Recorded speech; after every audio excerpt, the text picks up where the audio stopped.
What's up, what's up, what's up? Salute to everybody tuned in. You're rocking with the Enveonline podcast. I'm your host, Deshaun, a.k.a. Son of a Jones. And his very animated partner, he's our Johnson. Oh, man, it feels good to be back, man. It's so much going on these internet streets, man. Yeah, I don't even think we're going to get everything in today. That's okay, though. Yeah, we got a lot of topics from geopolitics to domestic news to sports to hip-hop. Yeah. It's a lot to talk about, man. Facts. We're going to get straight into it so there's no gaps. Okay. Alabama's been on our timeline for like multiple weeks. Now, we were supposed to be here the previous week to talk about Alabama. Yeah. Because, you know, we had the great Carly Russell event. That's the girl who faked her kidnapping. Yeah. You know, had the whole country looking out for her, and then was like, hey, my bad. It was just a hoax. Then, right. You know, so was going to go on that, but then Alabama got it popping again. like crazy. We just threw the signal up in the air. Yeah. It just got popping. Super crazy. I'm gonna throw it up in the air again. Like homeboy just said, oh, then the Avengers formed. Facts. I want to talk about that first before we get into some interesting stuff, because that literally just happened the other day, and I think there's multiple angles to discuss this situation. Now, everybody knows what I'm talking about when I say Montgomery, Alabama, because it's flooding our timeline. There was a brawl at the pier or riverfront. Situation started off, we all saw the video from the security guard worker trying to tell the people, you cannot park your boat here. We have an incoming boat. Can you please leave? They wanted to pop off, and they jumped them. It was like 4-on-1. And I want to point out it was something interesting that happened, because it's going to be a point that I'm going to get back to while we're discussing this. Mm-hmm. It wasn't just the men jumping them. There was some women, ladies kicking them and stomping them. Yeah. Just hold that there. Just remember I said it was women also kicking him. Yeah. Then he threw the bat signal in the air. This is why I got the hatch. Yeah. Shout out to LeVar Ball, BBB. Okay. But then he threw the bat signal up in the air. You know. Right. Then our young brother swam across the river. Oh, did you see that? They calling him Aquaman. Shout out to Aquaman. His name, I don't want to put his last name out there, but his first name is Aaron. And he's I want to say an athlete in high school. Uh-huh. Like a big-time athlete. Okay. I don't know if he works for the company, but he saw what happened, and he jumped in right away. Mm-hmm. Went over there and was snatching honor, as King Honor would say. Yeah. You know, we saw the angles. He rock-bottomed somebody. Yeah. Like, young boy was getting to pop him. So, reason why I wanted to frame it the way I did, because, you know, I started to hear clips where people say, oh, well, both sides were doing unnecessary stuff. No. This is the Deep South. Yeah. Montgomery, Alabama, that has a past of what? Very, very blatant racism. A deep racist history. Previous and current day. So, you know, then we formed like the Avengers, and then you guys all saw, we don't have to relive it, but you guys saw the multiple angles the SmackDown came. Yeah. Before I go on, what do you think about this situation? Oh, I loved it, because I think that's what we should have been doing from day one. I think for all these cats that's doing things to our kids, our youth, like these police and, you know, these so-called whatever you want to call them, like the dude that choked out that kid in Long Island, whatever you want to call those. I was gonna bring that upstanding American people or whatever. Like, that's what needs to happen. You need to get your head whooped. Start whooping their head. It will stop. Trust me when I tell you. And I'm glad we're going here, because most people either see this podcast or the videos and like, why are y'all cheering? Why, you know, it's both sides. It's both sides were wrong. No. I already laid out the order of events, but this ain't a two-sided issue where you could see the devil's advocate. And no. We've been getting brutalized on camera, and I mean as black people. Mm-hmm. You brought up the kid in Long Island. Yeah. I forgot his name. Slipping my mind right now. I know his name, but I'm just slipping my mind. We talked about him. Yeah. But the incident in Long Island. Mm-hmm. There's George Floyd. There's Sandra Bland. We don't have Sandra Bland on camera, but we all know the Sandra Bland situation. Yeah. And there's many other where Eric Garner, where people were holding their camera phones out, which, no disrespect to them, they did what they were supposed to do, but Yeah. most of us sitting back, we wanted a little more like, nah, this is time for us to get arrested. People do need to jump in when we see somebody getting choked. Yeah. Let me ask you something. What if those cameras weren't there? They had him by the water. What could have happened? He could have fell in the water. He could have got jumped and like got seriously hurt and died. Could have drowned, and then they could have said, "Oh, he was aggressive. He attacked us." And you know, so that's just a little tidbit I want to add, and I'll let you go ahead. I think that from what I've been saying it from day one, like, we need to start fighting back. Stop.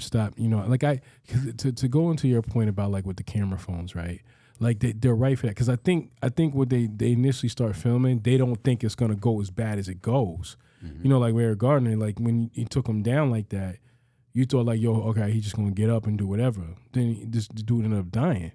Like that, nobody's gonna record that. They gonna get up and be like, yo, get off him. But I think we just got to a point where we ain't listening no more. And I could tell you now, I'm not trying to send no dangerous message, because I know the first thing they're gonna go, well, if the cops is there, we don't care no more. Do you really want to do that? Because let's put it here. Let me put this in perspective. I know it sounds dangerous. There's young brothers shooting each other every day. You not going to pull nothing out and think that you're going to scare us with that, because then maybe you'll be the target. Do you want to go home or don't you? That's what it's going to come to. So it's either, I'm the reason why I'm like so passionate about it, because I've seen this. And I think I was in high school when Rodney King hit. I'm going to bring in something for your time. I'll let you finish. I don't want to cut you off. But I personally went through personal trauma myself, being in a predominantly white society, right? So I don't want to hear the Martin Luther King. We're done with that. We're done with the we shall overcome, praise be Jesus, and let's just be a bigger person, hope the justice system takes care of it. No, you put your hands on us, it's wartime. We're not talking no more. No more talking. It's just head whooping time. Let's see what happens. And then you know what? Because people, I don't want to go here, but I don't want to get too far, because I know you want to make your points. I could tell you now, on some legal stuff too, we're gonna figure that out too. We'll talk about, because that's the last point, the legal obligation. So if we start seeing like judges or lawyers, like certain judges, like trying to go with stuff that they know they shouldn't be going, we're gonna vote your ass up out of there too. Black people are not. We're past the point of, let's just go make a song. Let's just go do a riot. We're going to figure it out. We're playing chess. So right now, from what happened, when it happened, whenever that did, I don't know what. Yesterday. Yesterday. Okay. Because I 24 hours. Okay. Because, I saw, I saw one video and I saw the other video. Shout out to my man that was using the chair. So listen to what I'm saying. That's another point. But that's going to be a Black History moment. But the point I'm making is that, we're figuring it from every angle. We'll cross the other bridge when we get there, but that needed to happen yesterday. That's all I'm going to say. Gotcha. So I wanted to touch on something from your time and connect it to hip hop and then connect it to this. So there's many incidents that were caught on camera, but some caught at a time where we didn't have camera phones, and something from your time period that you will remember. So to the audience out there, we already said our ages. If you've been following with us, we're old heads. Right. Something that was talked about in the hip hop community before camera phones in the early 90s was Yusef Hawkins. Yeah, facts. Bensonhurst, the Brooklyn section, correct? Yes. So for those of you who don't know, you could type in Yusef Hawkins. You'll figure out how to spell in a Google search, and you'll see, it was a group of young kids on a specific part in Brooklyn, and they got surrounded by a young mob. And unfortunately, they couldn't defend themselves, and the young brother got beaten to death. There was no camera phones in the early 90s. Right. Now, the reason why I'm bringing this up is,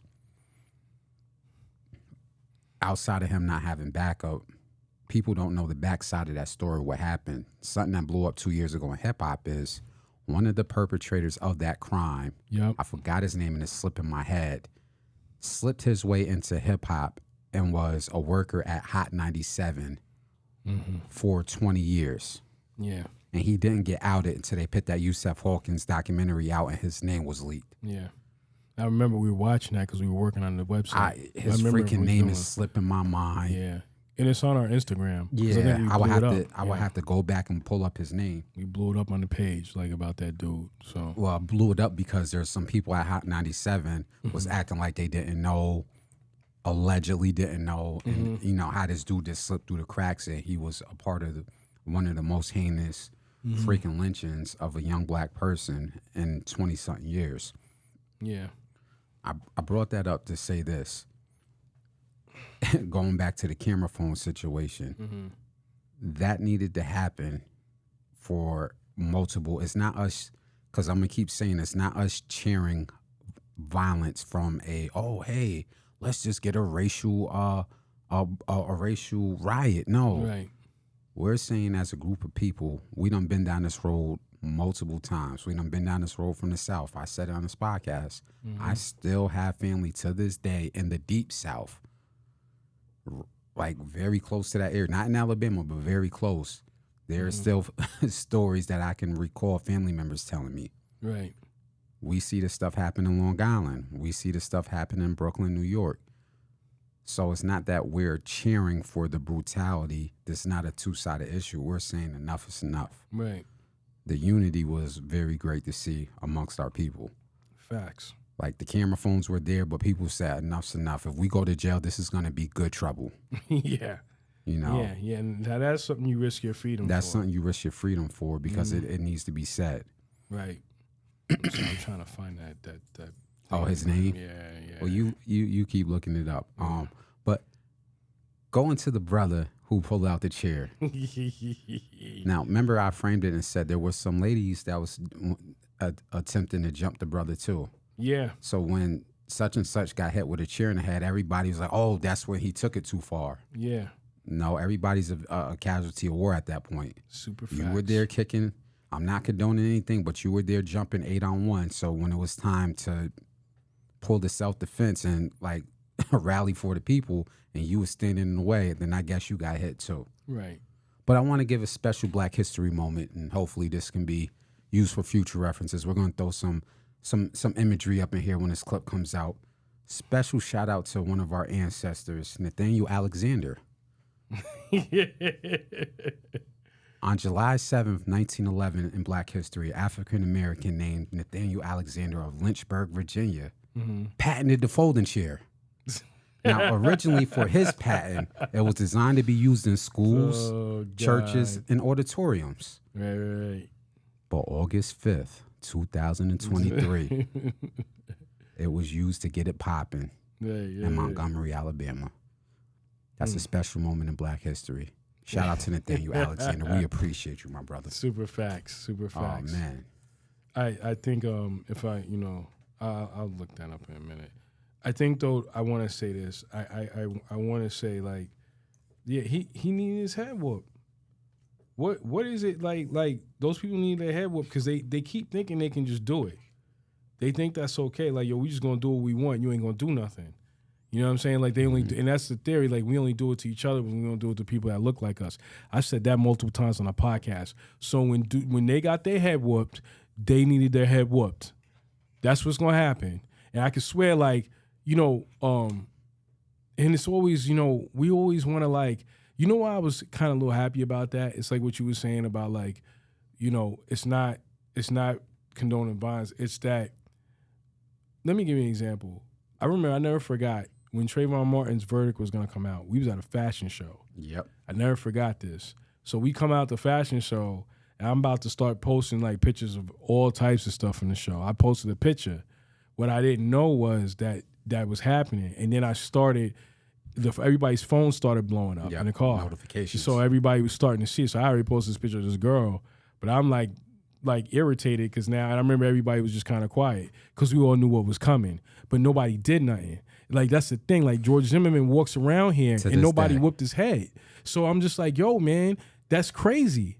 You dig what I'm saying? But we out here risking our lives, and I'm not trying to go all over the place. Like, I heard that there was a barrel. You know where I'm going with this. There was a barrel that was found with a body in it. The Pop Smoke situation. Yeah, it was connected to Pop Smoke, which I have no mercy on that person if it did. I'm not trying to send a bad message and sound like a dark cloud and hate to my people, but sometimes, if it is connected, that's part of the game. Mm-hmm. So my whole thing is meaning, and like Tony Yayo said, they sold Pop Smoke's watch for $3,000. You took that kid is going to get out of jail in three more years. He only got sentenced to 4 years. That judge needs to go. Whoever, and the DA needs to go too, whoever did that. That's one. Two, you took a young black boy's life for a $3,000 watch.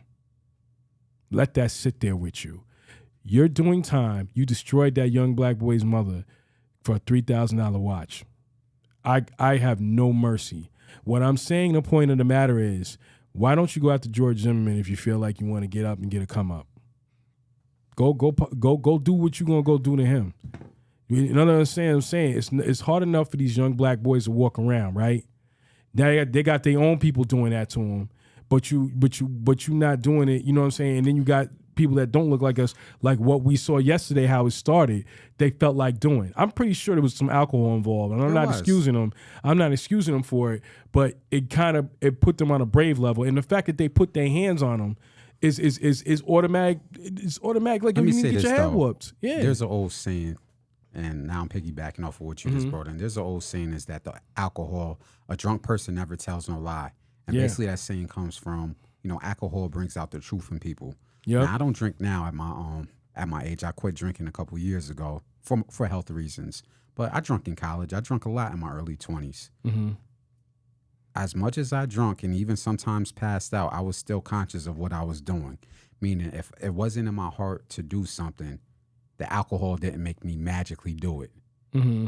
Going to them, they probably was inebriated, but you still felt safe. You still felt comfortable and jumping on a 60-year-old security guard because you thought in your heart you was going to get away with it. Yeah. So I can't get the excuse of, well, half of them were drunk and they was just hyped because they were in their 20s. No, that's what they wanted to do. That was in their heart. You know who I wish was there? And now I remember the name, Jordan Neely. I wish that dude that choked out Jordan Neely, I wish he was there.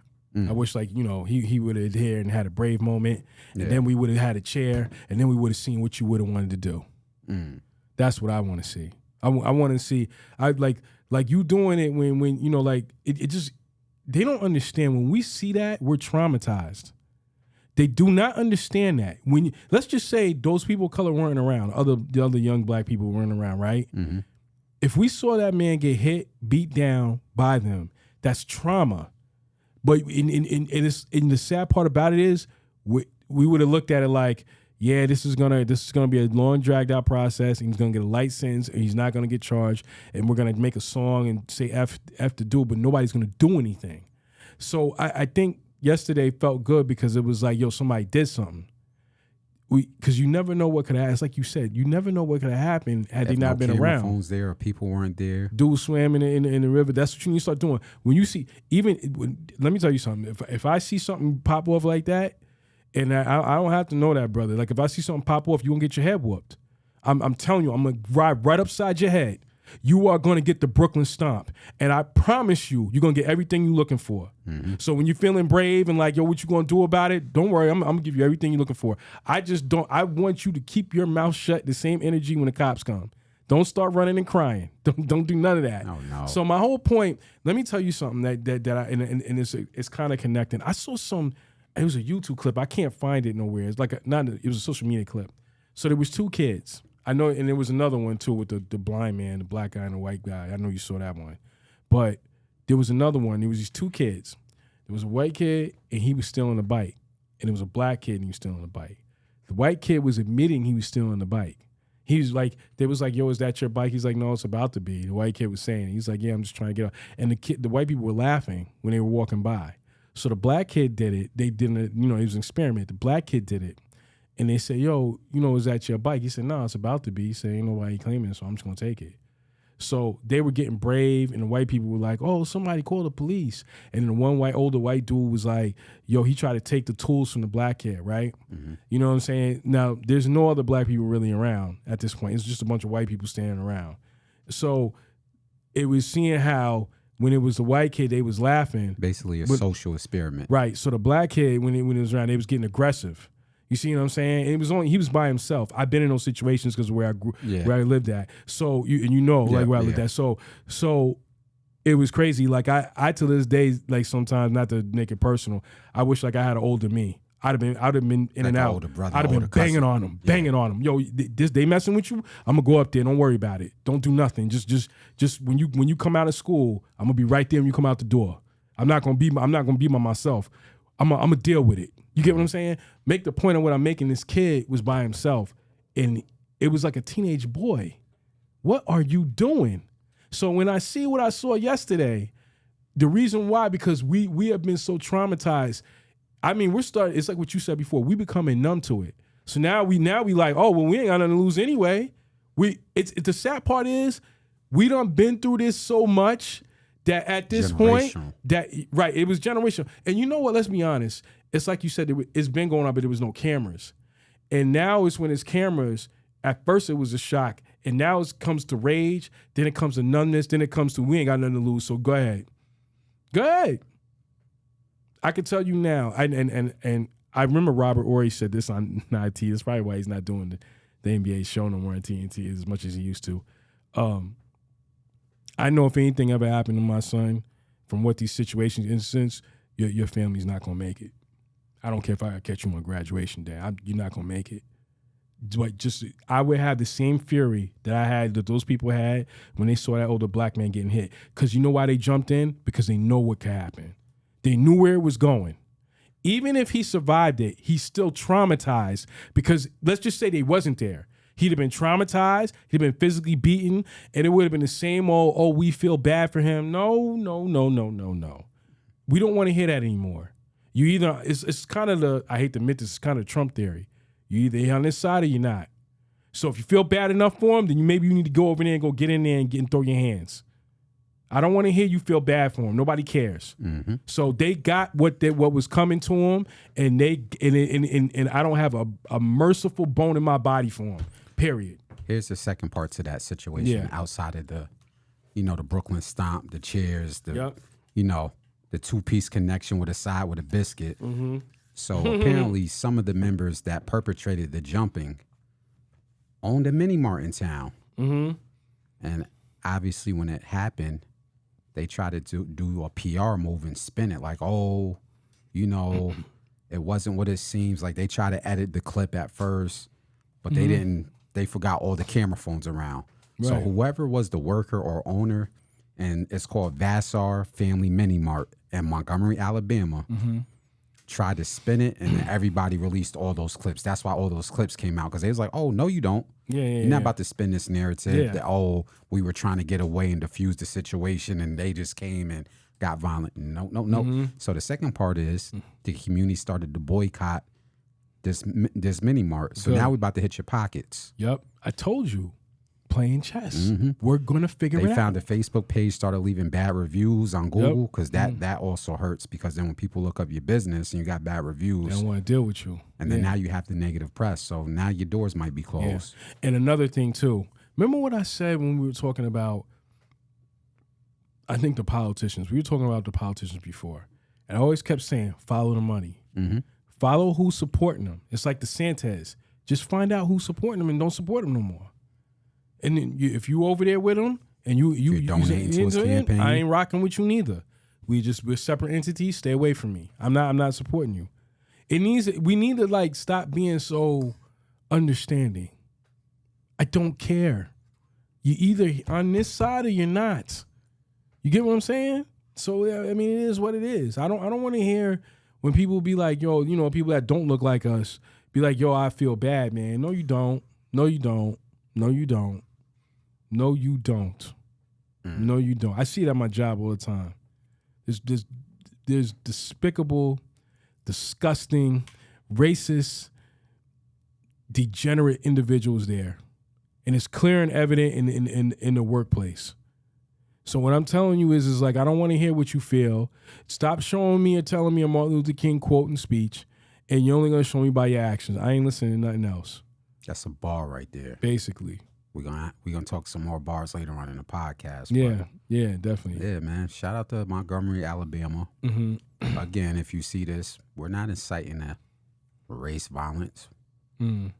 This ain't a two sides of the coin issue. So before you get in the comments talking about both parties were equally as wrong, you can miss us with that. Mm-hmm. But yeah, man, I wanted to touch on that because that was heavily on my heart for 24 hours.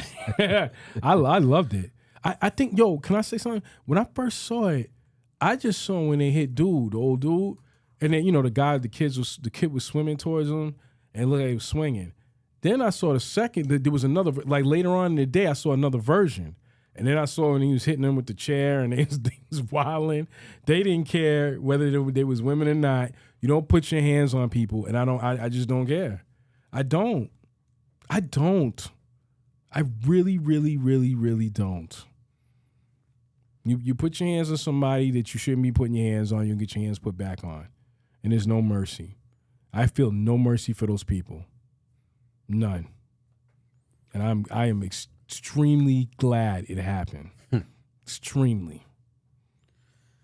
So like I said, that clogged up our timelines for 2 weeks. So before we jump to hip hop, I'm going to keep going into politics. Since we kind of talked on that, I'm going to segue a little bit. So I'm on social media a week and a half ago, just watching like random stuff, sports, blah, blah, blah. And something comes along my timeline. Mm-hmm. They're interviewing a member of Congress, and, we're dealing with a lot of stuff. So I like to stay politically astute. Mm-hmm. We got inflation. We got people losing their jobs. Like, there's just a whole bunch of stuff happening with an election cycle. Mm-hmm. So you think they're going to start talking about some ways to assist the citizens. Dude comes out of left field and starts saying, hey, we have confirmation there's aliens around. Yeah. Now, you might want to know where am I going with this on the podcast. With everything happening, what we're going through as individuals, now I can include everybody. Yeah. No matter if you're whatever race, purple, Black, white, green, Asian. Yellow. Yeah. What we're dealing with as tax-paying citizens in 2023, you want to get in front of Congress and talk about aliens. Yeah. Back in the 90s, that was like the big thing. People had their whole personality as aliens and UFOs here. You had weird dudes sitting in their mama basement talking about. I don't give a fuck. I didn't want to curse, but yeah. No, it's okay. It's okay. I don't give a fuck. Right. You got people are out here starving, figuring out how to feed themselves and feed their families, and we're really talking about aliens in 2023. Mm. I know you don't care, but just give me a few seconds of what the hell you think about everything we're going through. Congress finally admitting that they found some type of aliens. Like, we didn't already know that. And if it ain't rocking us like Independence Day, I don't really care. You know what I'm saying? Like you waited about 10 years too late for that one. Yeah. Maybe that would have been the big hurrah in 2010. Yeah, I don't. I mean, hey guys, doing, we found life forms and aliens, and we're like, and your point. But I think, hey, studio apartments is $2,000. I think when I was reading about that, Hawking was saying, I forgot, Stephen Hawking, the genius. If you ever watch Big Bang Theory, they baked him up a lot too. He was even talking about that. One, I don't know why we care, because two, Hawkins was even saying, he's like, yo, man, don't be signaling, because they send signals out. Yeah. And Hawkins was saying, like, don't be inviting people here that you don't even know. You wouldn't know how to deal with that, because it ain't gonna be a good. He said it, and a genius said this. It's not gonna be a good outcome. Leave it alone. It's like when people want to go in the ocean. Leave it alone. And we have been seeing clip after clip of people getting in the ocean and disappearing. I used to be a water person. Oh, I want to buy a house by the lake and blah, blah, blah. So I started seeing them damn alligators jump out the water. Yeah. I'm like, oh, yeah, no. I like staying up inland. Yeah. Hell, even pick me up in the mountains somewhere. I went with my family. I went to his family, the family, right? I went with my family. I went with my son and his mom. We went to Point Pleasant. Okay. Right? Went to Point Pleasant. I saw people they were using a board, son, and they was trying to go over the wave. You know, there's a constant wave that comes in. Yeah. They was trying to go over the wave to get out there. I'm looking like, yo, y'all done lost your damn mind. Like where you trying to go to? Like, and then they always say, well, it's too shallow. The sharks don't want to come out. No, I saw a video footage. No. The sharks don't come out here because they don't think nobody's stupid enough to come swimming their ass up in that shallow ass water over there. But if they start figuring out you want to hang out there, they'll come out there too and come visit you. point I'm making is like, you know what I'm saying? Like, it's the point with the whole conversation is like, yo, where are we going with this? Just leave it alone. And there's bigger things we have to worry about. You know? So I'm with you, man. That's completely irrelevant. Yeah. That's like a great point. But like I said, like there's too much to be worried about as average citizens. Like, I'm concerned for the next generation. Are our kids even going to be able to afford apartments when they want to move out at 20, 25 or whatever age? Yeah. Because right now, I'm seeing in certain areas that 1-bedrooms are already over $2,000. Jesus. And job wages still haven't been up. Yeah. I saw a clip where they said the UN voted. There was like 22 countries or 50 countries voted about, is food a human right? Oh my God. All 49 countries said yes, except for one country. Guess what country said food is not don't tell me it's us. Yeah. The United States said food on a technicality isn't a human right. So again, we got people saying that food isn't a human right. God. We still haven't fixed the homelessness problem. Climate change is real. This summer sucked. Yeah. Where the hell was this summer at? Every other day is raining. So I wasn't a big climate change person 5 years ago, but I'm seeing the effects of it as a person in the 30s. Like, yo, this is we got to fix this, or certain areas going to be inhabitable in 30, 40 years. Yeah. So again, going back to the point, shout out to you in the Congress who made that statement. But as citizens who pay taxes, we don't care. We don't care. I'm going to say so. We do not care for aliens. Leading into that, like a lot of stuff that's happening in diaspora, I go back to us. What I told you, son, I just wanted to throw in for a wild card. Like when we talked about unity on the Alabama front, so there's something going on in the diaspora. By diaspora, I mean African diaspora. Okay. So going to the continent of Africa, there are certain countries that are starting to fight back. Right. And I don't have to go into a whole history of colonialism because we'll be here for 3 hours. And this is not what that podcast is for, but I'm just going to briefly touch on it for 2 minutes. So in the news, which was very big, I want to say Niger, which is a country in Western Africa. Niger is above Nigeria. And I want to say Burkina Faso, which is another country in Western Africa. They're trying to cut their ties with their colonial powers. There's a leader from Burkina Faso called Ibrahim, and I can't pronounce his last name, Touré or whatever. Basically, he said, basically France, come get it in blood. Wow. Yo. And again, we don't have to go into the colonial history of France and how France has been sucking money and blood out of Western Africa for hundreds and hundreds and hundreds of years. And the reason why I'm even here in America in the first place. But to see leaders say, you know what, we're going to start, how you said we're going to figure it out with the Alabama situation? Yeah. Countries on the continent of Africa saying we're going to start figuring it out. Yeah. It might take us 10 years. It might take us 100 years, but enough's enough. Right. So I just want to, as a person that supports the diaspora, as a person that supports the continent of Africa, I just want to say, as a person over here in America, I see what's going on the continent. I send my support your way because if our mother continent, if our mother ain't free, then we all can't be free. That's my belief.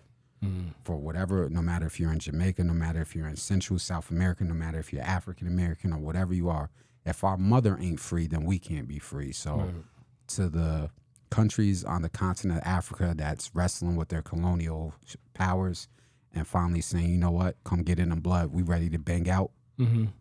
I support you and, more power. Right. And I can't go too deep into that because then they'll be banning the podcast and sending cease and desist. But that's the short version of what's going on the continent of Africa. Right. You got anything you want to interject on that? No, I 1000% agree with you. And I think it's, I just think that, it feels like, they always, people always keep saying, people of color, we always like making excuses and blaming everybody and all that. Well, okay. Well, we'll just cut the cord. And that's what Burkina Faso and Niger and other West African countries are starting to do. Go ahead. I'm going to throw audible real quick. I'm going to wait till you get done, though. No, I'll let you interject. So there was reports. Jamie Foxx recently made a comment, and this all ties in. He made a comment about, they killed Jesus, so what do you think they'll do to you? I forgot the comment he made. I'm going to add on context. The context was #fake friends. Right. So and we know what he was referring to by saying fake friends. I absolutely knew what he was talking about. So then Jennifer Aniston, who I don't know what she's ever done to know anything about relating to black culture, period. I don't even think, I don't even remember. I don't know her personal life. I just from friends. Even if I even friends. Right. But even if what I'm saying is, even if I've seen her out, I've never seen her around people of color. I don't friends. Right. So I don't know how she felt qualified to make the comment she made about it being anti-Semitic. And then I kind of agree with it was a few of them. A few of the actors and a lot of black media were saying like Jamie Foxx does not apologize. And they came to his defense and said, if you knew our culture, that's a saying that goes on all the time. I've heard that since I was a kid. Facts. So my whole thing is, I don't know why. And this goes back to what we just talked about. We started the podcast with. Do you see how it's kind of equivalent of, I don't want to go as far as Emmett Till, but here he is, you have a white woman accusing a black man of something that he didn't do. And you put it on a social media platform so he could be attacked. It was a dangerous message that she sent, and she needs to get called out and checked. Oh, she did. And then she did, but I ain't heard her apologize. No, because people try to use the technicality. I read the Jamie Foxx statement 3 times. No matter how technical you want to get with it, and again, this ain't no disrespect because we got Jewish friends, so forth and so forth. I didn't even know that was anti-Jewish. The context of Jamie Foxx's statement, where he said they killed Jesus, what do you think they will do to you? #. I'm putting the whole context just in case somebody sees this and tries to attack us. #fake friends. Referring to Judas. Right. We all know this. Like I've been hearing that as a kid. I heard my grandmother saying it. You and me both. Like, who you think you are? They'll turn on you. What you think they did to old boy? Yeah. Meaning your friends will do you in. Your friends will turn you out. Wasn't talking about no Jewish people. No disrespect to them. Right. It's talking about fake love, what he said. But going to your point, it was a dog whistle. You jumped on social media. Oh, this is such disgusting. He should have used a better choice of words. What choice of words? He didn't insinuate anything. Yeah. Oh, it could have been interpreted. No, y'all did because y'all wanted to throw Jamie Foxx under the bus after he just had a health scare. He just recovered, man. Are you kidding me? He almost lost his life. But really? Shout out to Jamie Foxx for being class. Yeah, salute to Jamie Foxx. Because he said, just in case you guys want to come for me, that wasn't my intent, but I'll apologize. Even though people agreed that he shouldn't have had to, but he still apologized. But then we came to his defense as a whole. You know what? Maybe and I don't know what clips you're going to use. Maybe we should start canceling Jennifer Aniston. I don't know she's never really in anything to black culture, period. So I don't know why she even gave her opinion. Like, nobody cares. Yeah, it was just a She's slippery. A clown, it was a slippery slope. I didn't like it because I saw how quick. Now, what? I'm gonna throw a shot. I'm gonna cut you off. I apologize for cutting you off. I now see why Brad Pitt left you. Go ahead, keep going. Yeah, that's neither here nor there. No, it is to me. It's a personal shot. Good. The point I was making was we see how quick that somebody wanted to try to cancel Jamie Foxx. Yeah. And I'm not saying that it was innocent. When the media came to back Jamie Foxx up, we didn't come with he's wrong, but let's get behind him. No, we came with our own personal 30, 40, 50, 60-year experience of hearing that colloquialism term. Yeah. We've been saying this in our churches. We've been saying this in our houses. We've been saying this to each other as a message of fake friends and fake love. Then even people want to get technical and biblical. Like, I'll leave that to y'all. Y'all can debate that, but we've been using that term for so long within our community, and we never once used it, not one time, to refer to a trope regarding, well, let's put that on Jews that they killed Jesus. Yeah. Never. You're kind of reaching with that one. Reaching, Stretch Armstrong, Scottie Pippen, Dennis Rodman on defense reaching. Yeah, I just kind of that was a dangerous thing for Jennifer Aniston to do, and I'm glad that it wasn't just black people. Everybody called her out. Oh yeah, a lot of people called her out. Yeah, because people was trying to get technical. Well, we see what Jennifer Aniston is saying. Maybe he should have used a better word. No, y'all just wanted to cancel Jamie Foxx for something he didn't say. You know, respect to the Jewish community. I got nothing but respect, but that was a reach. That was a super reach. Yeah, I even when I looked at it, I was lost. I was like, what this got to do with anybody's culture? This ain't got nothing to do with that. And that was probably the biggest reach of 2023. Yeah, super facts. Yeah, I was lost on that. I was so lost. You know. Yeah. Since we're in the politics, and we'll end here before we go into hip hop and sports and other things. Then we'll get off the geopolitics. We'll get off domestic politics and so forth. This is the longest we spend on politics on the show. Yeah, facts. But I feel the need to I feel the need to say this because sometimes we do an hour on sports or an hour on hip hop.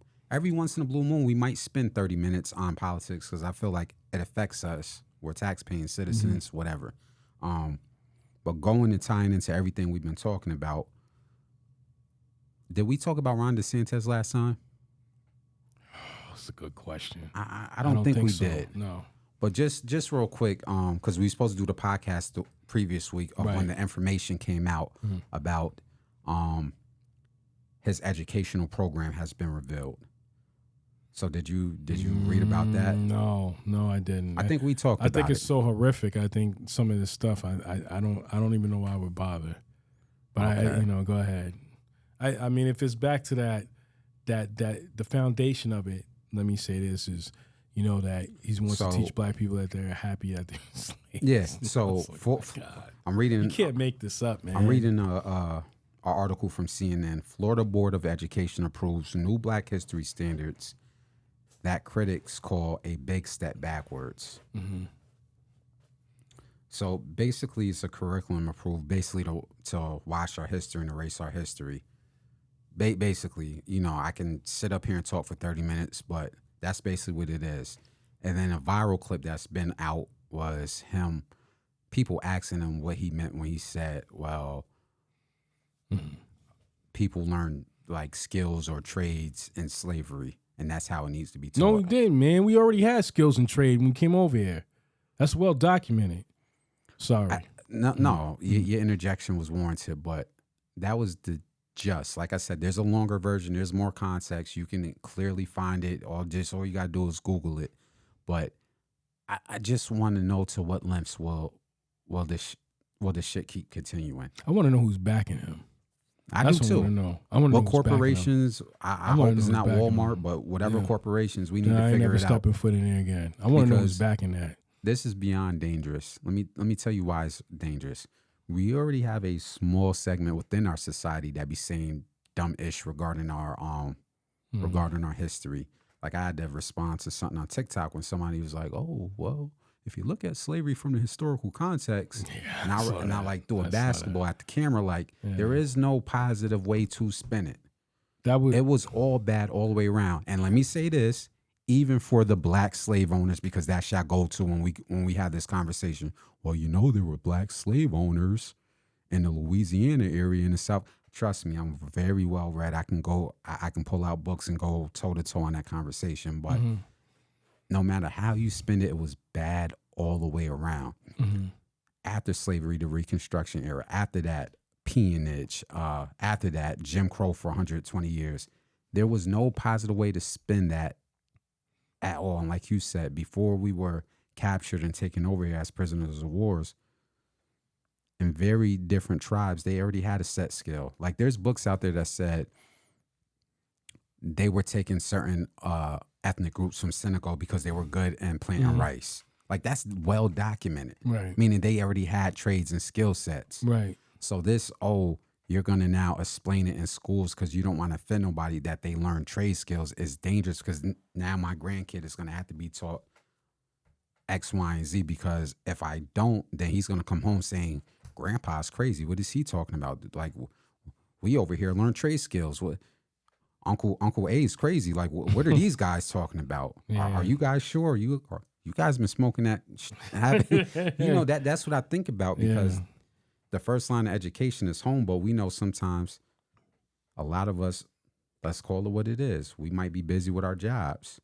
A lot of us can't homeschool. So when you send your kids to school, you don't want them to get that level of indoctrination. Let me say this. When have people of Jewish descent been sent to school, maybe they have, and had to worry about a curriculum to their history being washed and force-fed back to their kids? Basically saying that the Holocaust was beneficial to them. They would never let that slide. You would never let it slide in a million years.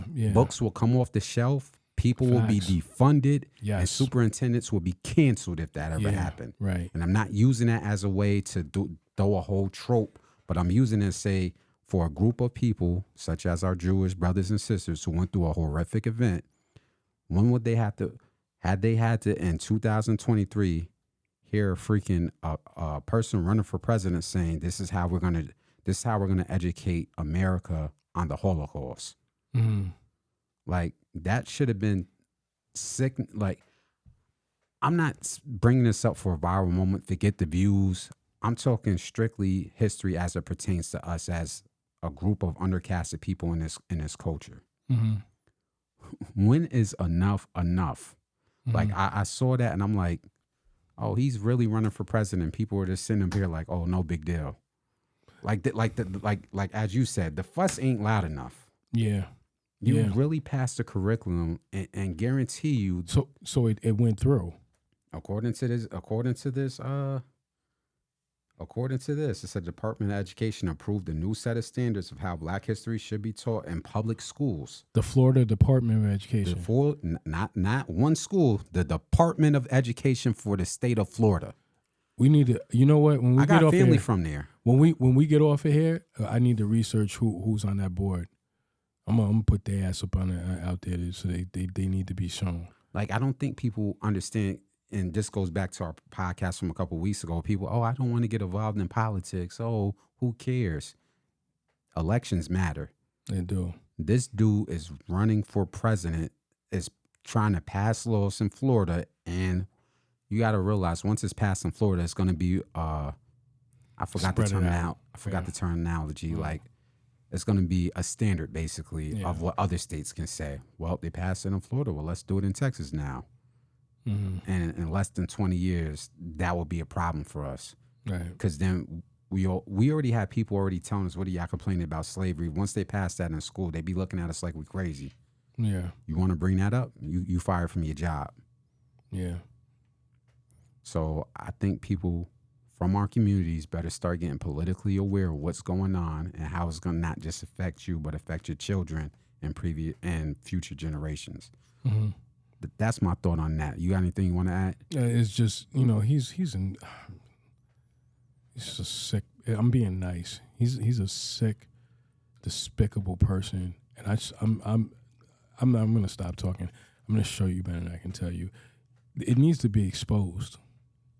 Like, Well, it is. He said it out in the open. Like, they questioned him because somebody was like, "Nah, he didn't say that." So you saw the reporter say, "What did you mean by that?" Yeah. And he repeated himself. Well, I think there's a better way to teach this topic. You notice there's no people of color on his staff? I don't think there's any people. And not that I'm shocked about it, but like, how are you even? Because it's what they sell. But if you ain't got a person of color on your staff, hell, even Donald Trump had Omarosa on his staff. I mean, he wasn't that stupid. So he wasn't that arrogant. Let me push back on that. So DeSantis, let me push back on that just a tad. I get what you're saying. You're 100% correct. But I'm less with the representation and what laws are you passing? Because let's say he had 5 people of color on the staff, but then it's still pushing this BS source. Right. So I get what you're saying, but that's my minor pushback. The fact that he's even well, I don't know if you noticed, he went down in polls. It went bad for him. Let me say this, and not to interject and cut you off. That shit sounds so good, but until he's out, until somebody defeats him, we cannot go to sleep. No, because I agree. We did that shit with Trump. Oh, he's never going to win. Look at how he's polling. Look how he was talking. That's what it was. Look at how he's talking and look at how he's polling, and then we saw what happened. So to people who are engaged in politics, don't fall asleep by polling numbers.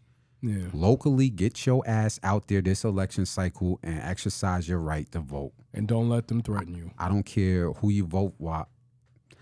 Let me rephrase it. I'm not going to tell you who to vote for on our platform, but just exercise your right to vote and don't fall asleep by that if you care about your community and what needs to happen. Yeah. Facts. I agree. So that's our segment on politics, domestic and foreign. Right. Shout out to Alabama. I know, right? So let's transition to another genre. Okay. The podcast is built on is hip hop. Okay. Man, oh man, Nas is on an impeccable run. Right. My God. Right. So coming into this podcast that we were supposed to do before, like literally right after the album drop, Nas dropped his 5th album in 3 years, Magic 2, all produced by Hit Boy. Let's just go through it for a little bit, for a few minutes, man. Hit Boy's a monster. Like, my initial thoughts was, no, I like want to encapsulate it, like, what's going to be new. And listening to the whole album from top to bottom, it was a themed album. He called it Magic. He had tracks on there like Abracadabra and so forth. So I liked how they themed it. He had a track on there called Magic Johnson, you know, just to keep going with the theme. The beat to Abracadabra sounded like a magic show. If you ever been to a circus, it sounded like a themed circus, you know. So overall, I'll be honest, if I had to order his 5 albums in 3 years, I wouldn't say it's his strongest, but it wasn't his, compared to what's out, it wasn't the bottom. Right. You know, it was a great piece of artwork. And I didn't want to put out a review earlier because I wanted to digest the album, wanted to digest the artwork. Like, we live in an era of music where everything's like microwave. Oh, album came out tomorrow. Oh, what's next? Yep. You know, so it's great. And I think it charted too, because there was a talk that there was no albums charting, you know, which is sad for hip hop, because it's like, what type of artwork are y'all putting out where it's now becoming irrelevant? Yeah. Before I get my takes on songs I liked and so forth, what is your overall opinion on listening to the album so far? It's dope so far. I mean, the songs that I have listened to, like Urban Magic Johnson, The Office Hours with 50, because they're playing that, at least on satellite they are. Bokeem Woodbine. Shout out to Bokeem Woodbine, like, real quick, not to interject. Yeah, go ahead. Like, when I saw that title, I was like, where's Nas going with this? But he was spitting some hot fire. Yes. But just real quick, if you don't know, if you're in our culture, this brother is such an underrated actor. Oh, yeah. People don't understand how many movies Bokeem Woodbine played in. Like, he's in pictures with Tupac when Tupac was alive. Yeah. You know, he's in Jason Lyric. You don't see, I'm giving away my age. You know, I'm in my 30s, like I said, but such classic moments of art in our culture that brother's in. But shout out to Bokeem Woodbine. Go ahead. No. I just from those tracks alone, I mean, it's just dope, man. You know what I mean? And the thing about it is, and let me put this here as a jewel for you young cats, like, especially with him, I think I'm not gonna speak, but by the time this come out, we've already been there. But 50 Cent, you know, he's on tour, and I'm going to one of his shows. Oh, you know, which one you going to? You ain't tell me. It's out in Hartford. It's going. Okay, that's not too far away. Yeah. So, I'm trying to figure out. 50 Cent dropped that album 20 years ago. So the point I'm making is, like, him, like, to put it all together, like with Nas, like, they're making music that people are still bumping and listening to. Timeless. Right. Y'all not making music. Let me go here with this. So there's reports that Moneybagg Yo and a few other artists, you know, basically from the younger generation, there's no disrespect to them. They're starting to find out that these artists are canceling tour dates because they're not selling tickets. Yeah. Now, going to your point with 50, there's a viral clip of him, Busta Rhymes, and a few others around. He's like, yo, I'm so proud of 50. You know, 50 the first week sold 800,000 tickets off an album that came out 20 years ago. Yeah. Remember, people not bumping his new music. He's not really dropping new music. Yeah. But he's on tour selling tickets from 20 years ago. Yep. Y'all cats are canceling tour dates because y'all not. See, this is what we said. Something was gonna have to give, and we're seeing it now. Yeah. Y'all can't fill arenas because who's listening? What type of artwork are y'all putting out that sustains? See, the last person from this younger generation, to me, that's putting together bodies of work, and it's no disrespect. That's why people are holding up J. Cole and the Kendrick Lamars, because when they drop albums, it's sounding like a complete piece of artwork, like a Nas. Mm-hmm. You know.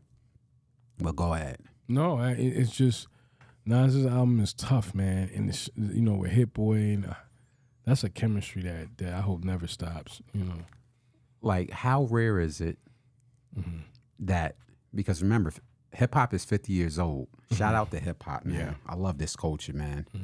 I got to get I got a couple tats I want to get for hip hop culture, but right. Nas is 49 years old. He's not even 50 yet. No. When in music, no matter what genre, has we seen somebody's second body of work in their second half of career either equivalent or better than their first body of work? Yeah, that's true.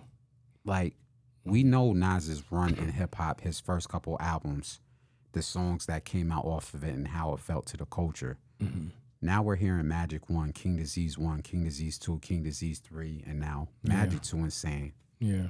God damn. Yeah, man. Like, yo, I could bump Wave Gods because Wave Gods, yo, he talking slick on Wave Gods. Yeah. He giving me That's that do-rag energy. Yeah. You know, like he talking heavy on a couple of them. Yeah. Now the bars were a little bit down on this one, and y'all know what I'm talking about. Let's just be honest. It's a great album, but the bars are a little bit down, and Nas can do that, but he still was talking heavy on this, man. Right. Go ahead. Right. No, it's just it just amazes me how him, Busta's so underrated. 50, somebody else I'm missing here. There's a few of them missing, but even now they're still making great music. Like it's not irrelevant. They're still making great music. You know what I'm saying? Better than the stuff that's coming out. So you know, some of the stuff, man, these cats is coming in weirdos. Did you see? I haven't watched it yet, but I saw a clip where Ed Lover was talking about that. He was saying the Math Office podcast. He's like, "Yo, the music is horrible. It's horrible. Why they're canceling tour dates." Yeah, like what is this? I'm not going to see that. Are you crazy? Go look at. You know what? Boot Camp Click. I think their album just reached 25 years or something like that. 20 years, because they came out around the same time as Nas. The album. Hold up, I got it on my title playlist. Let me pull it like up. Black Moon and all them, like Black Moon's album. So you can go back and listen to that, and it's still up to date. You get what I'm saying? So you know, they still make music. You know what I mean? Like I'll go listen to Boot Camp Click. I can't listen to this stuff now. This is horrible. What's some I recently played?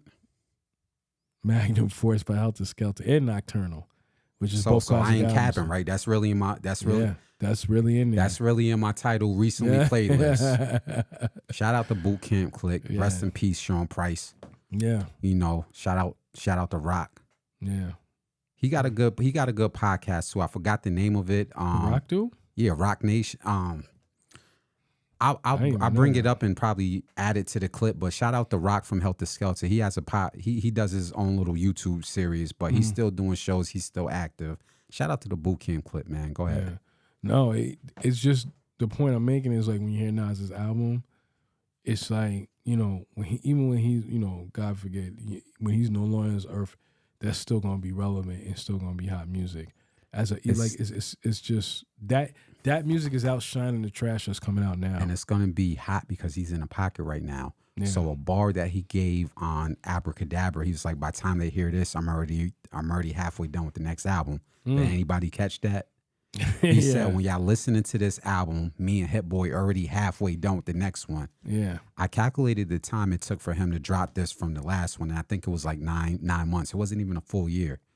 So we can expect probably by spring 2024 that, I don't know if it's going to be part 3 of Blue Magic. I don't know if it's going to be King Disease or even a new installment. You know, but the bars he was dropping, him talking about how he's feeling hate ever since he started making hits with Hit Boy. Like, really? He can feel.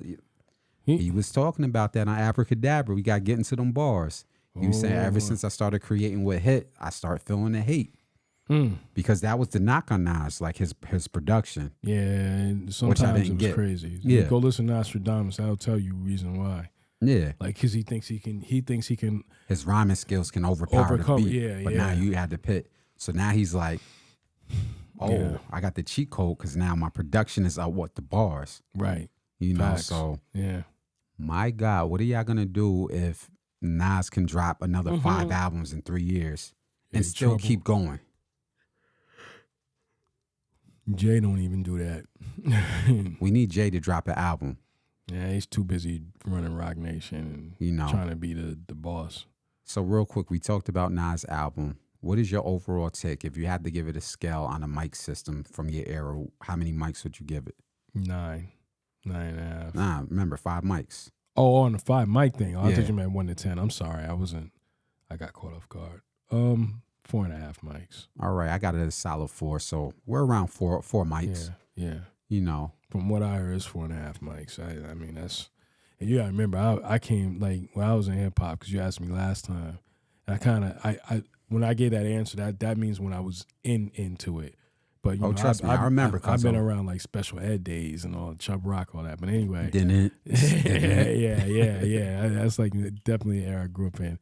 But when Nas came out, you gotta remember, like, with the album, because they keep making that first album. That first album wasn't.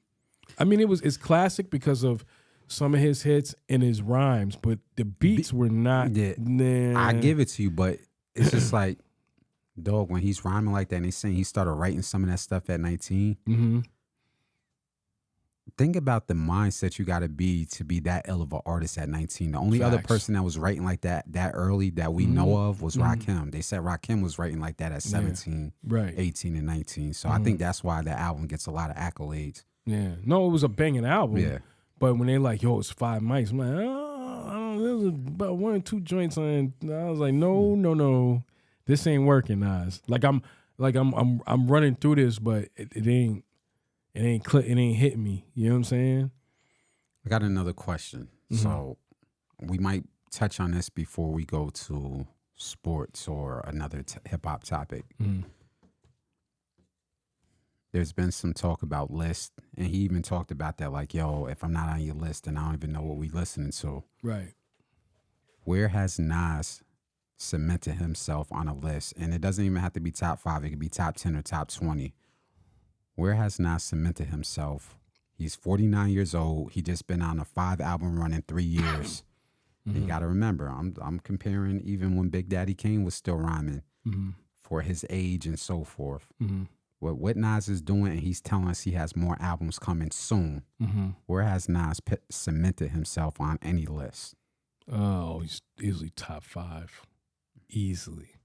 And I'm talking about, because a lot of people put Eminem up there. He can't touch Nas.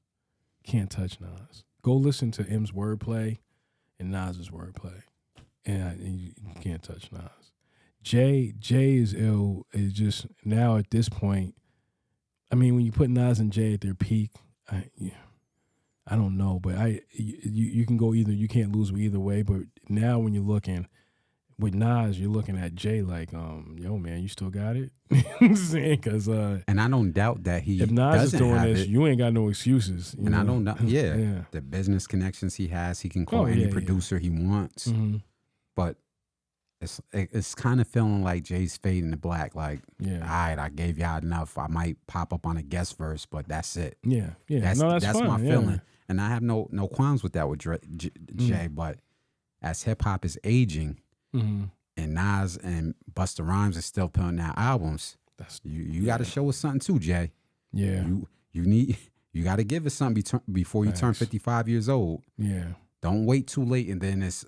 People's like, he's like 58 years old. Like, you waited an extra 5 years. Facts. Like, okay, facts, whatever. Yeah. For me,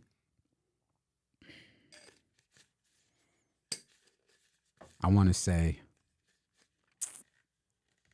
he might have cemented himself at 5 because there's other people you got to include up in there. Like Rakim, you know, and there's other cats. But, yeah. If he keeps giving us this artwork the way he's giving it to us, he's changed the game because we haven't saw this type of run from artists at this age. I don't want to keep harping at ages, but remember when cats used to say, "Oh, you still rhyming at 40? Who wants to do that?" Yeah. Now it's like, okay, yeah, we got the better rhymers at 40 now. Facts. Facts. Yeah. You know. Yeah.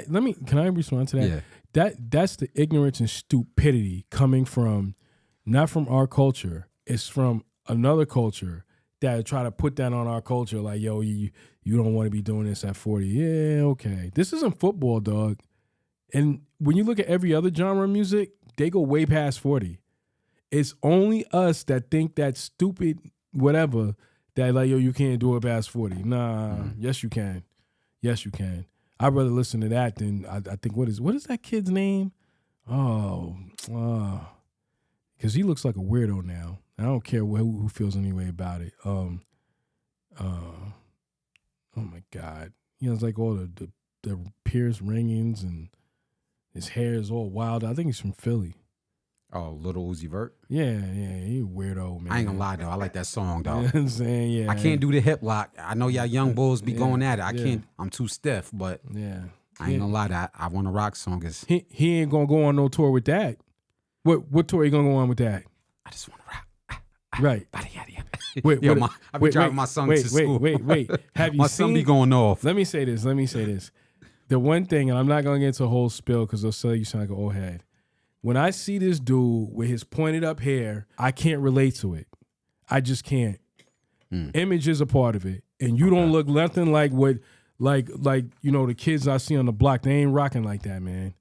Now I ain't gonna touch no other things because I think you know they'll think it's going to that. And I'm not talking about that. I'm just saying that from a perspective, I'm looking at this weirdo like, yo, what you doing? I can't relate to you. I don't want to hear a whole album of him. If somebody gave me a ticket, I give it back to him. I'd be like, you know, I ain't going to that. You know what I'm saying? You know, so, and people say, you know, I just want to put this point out here because I don't want to sidetrack. They keep saying it's because of age that you don't get what these younger dudes are doing. Let me tell you something. Rakim, Special Ed, Chubb Rock, EPMD, LL Cool J, and all of them came out in the same era.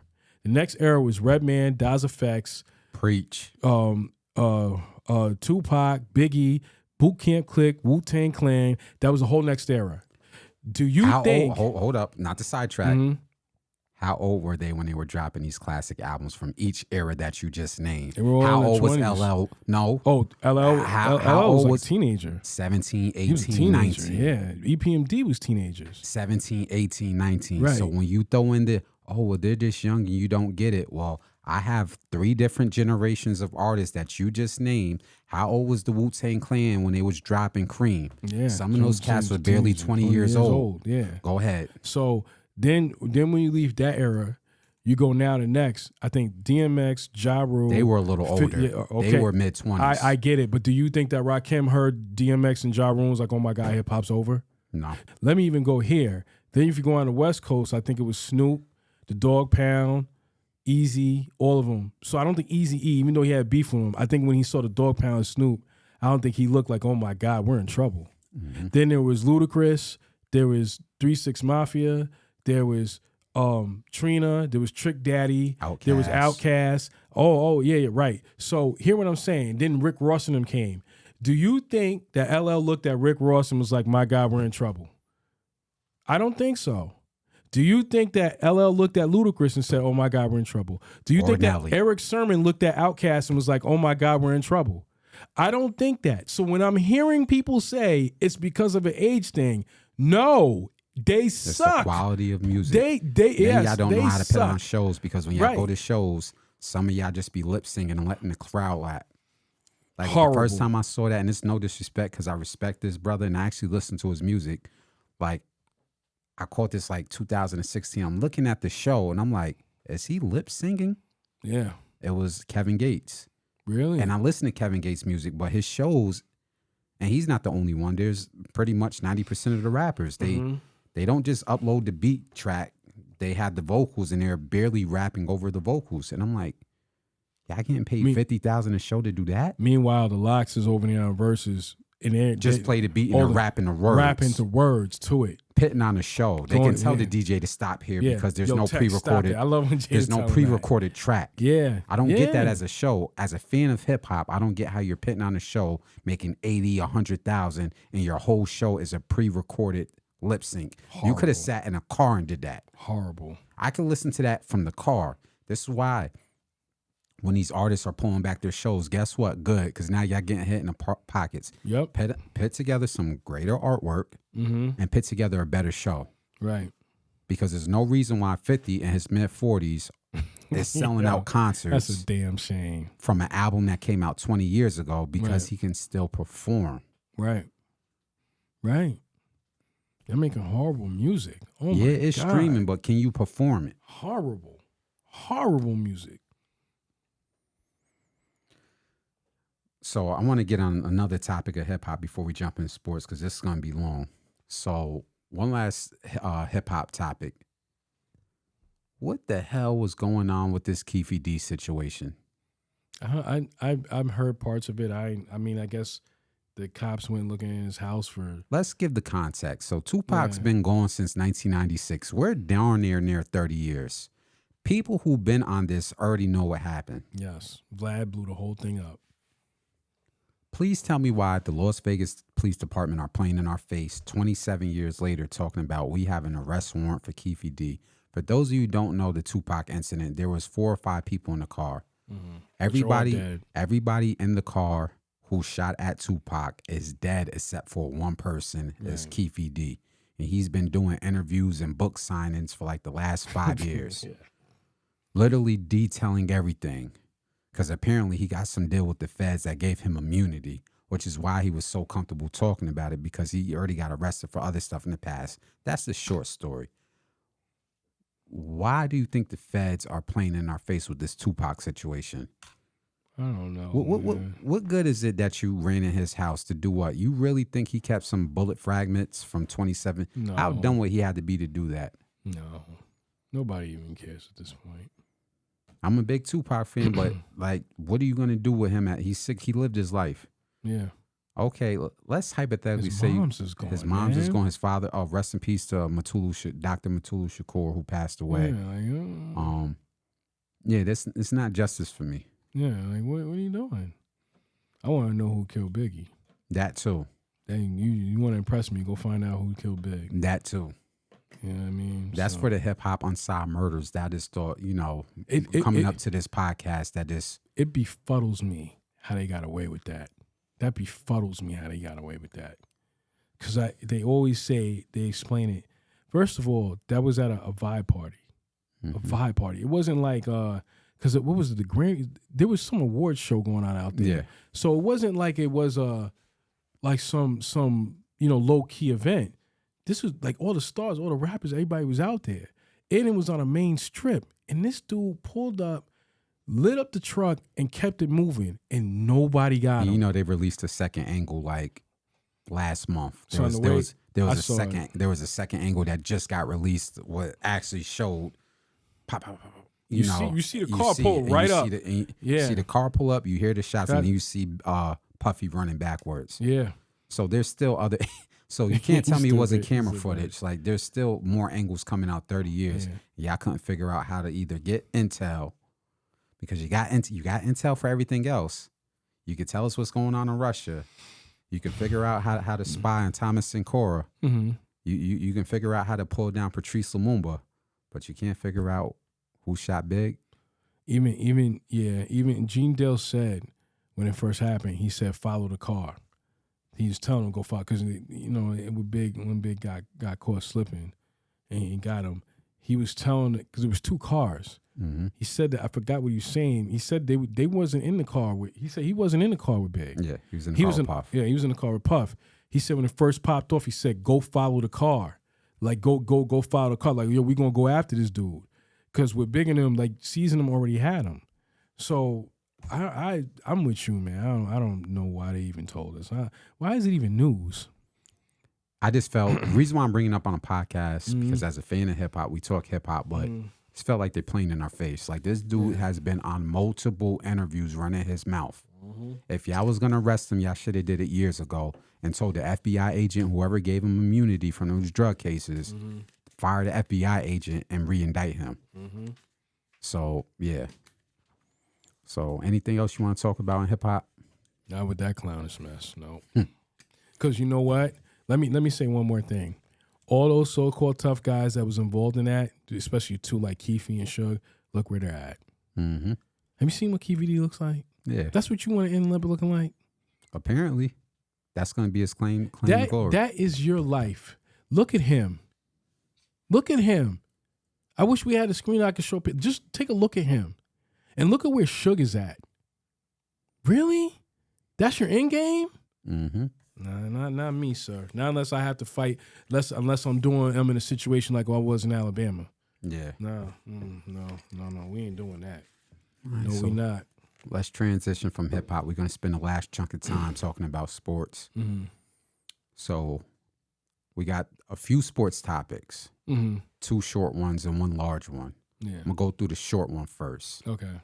So Magic Johnson is a part of a investment firm. I know you was going to do that one. Go ahead. Oh, it's a short topic. Yeah. Magic Johnson is a part of an investment group that has purchased the rights for the, what's the name? The Washington Commanders? The Washington Commanders. I didn't want to call them the other word for the Washington Commanders. No, I get it. I still do it sometimes too. How big is this? Because we talked about minority ownership. Does this change anything for that franchise? Does it start heading in the right direction for them or no? Because you talked about some other things in the past with them. It should. I don't know if it will, but it should. So meaning, in other words, he should he's gonna be at the table in that room. Magic Johnson doesn't strike me as a person that's like Clarence Thomas. Okay. So I think yes, it will work. I know that the team president is black. I know that Ron Rivera, he's a person of Spanish descent. He's Spanish.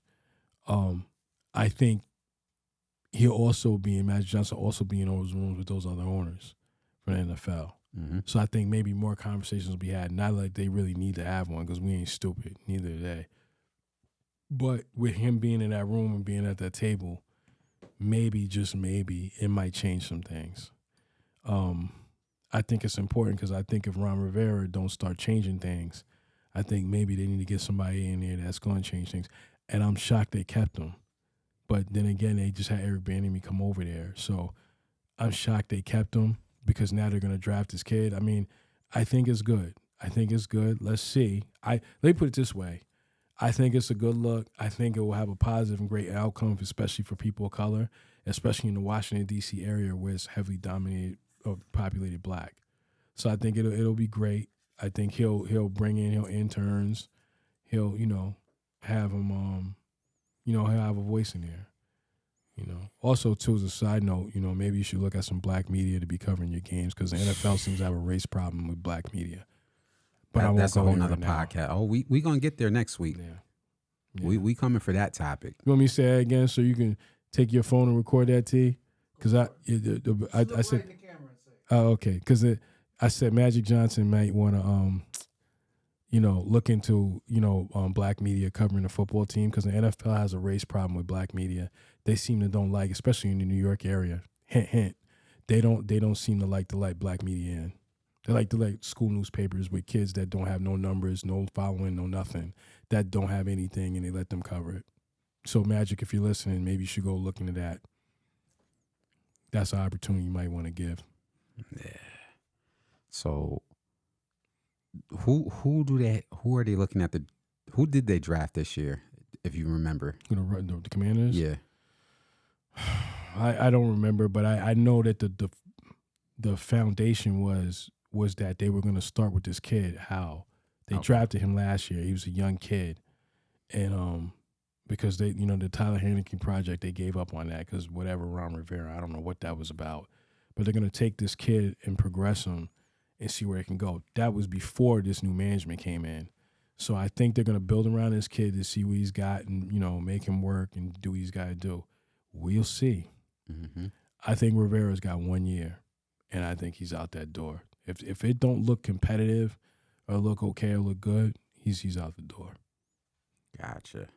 Let's jump over to the New York area. Mm-hmm. So some news that happened was Saquon Barkley agreed to a 1-year deal. Mm-hmm. So there's multiple angles to look at this. Mm-hmm. First order of business, the market for running backs. Can you briefly talk about the top 3 running backs in the league who, or just in general, even if you can't remember their name, because they talked about the top running backs in the league with Saquon Barkley struggling to get paid. Yeah. It's Ed McCaffrey, not Mm-hmm. Ed McCaffrey, Christian McCaffrey. I'm sorry, Ed McCaffrey's son. Christian McCaffrey's one of the top running backs. I think he's one of the highest paid. And I think he's got like 14 mil 2 years or 3 years. I forgot the And deal. that's the highest paid. Yeah. Wow. Derrick Henry, I think his deal will be up after this year. He's with the Titans. We all know who he is. And then also Jonathan Taylor, I think he's one of the top backs too. And Austin Eckler from the Chargers. He's one of those are the 4 top backs with Saquon that I can think off the top of my head. Gotcha. So when you saw him struggling with the franchise tag before they reached this 1-year deal, which he did get like a good signing bonus, what were your thoughts about where does this need to go for future running backs? Because this looks like nasty work all the way around. He's right. But in the same token, this is what you had coming. I keep saying it. That CBA y'all signed because y'all don't want to listen and y'all want to keep doing the same thing. You're going through it now. They don't value the running back. And what's crazy is, and I don't want to get into a long spill, but let me give you the short spill. People keep wanting, you know why these games, you see games where it's like 28-7 and all of a sudden, oh my God, the team came back. Because now, they're under pressure and the rules have been made, let's just pass. The running game is your friend for a young quarterback, for when you have a big lead in the game, Yep. for when you want to methodically keep a fast offense off the field, for when you want to give your defense a break. And now they want to do running back by committee. I get it. Do whatever you want to do, but you don't got a one guy. So when you need, when it's 3rd and 1, you can't get it. When it's 3rd and 2, you can't get it. I can tell you right now, it's sad that they're going through it because I think that, the running backs, they take a lot of hits.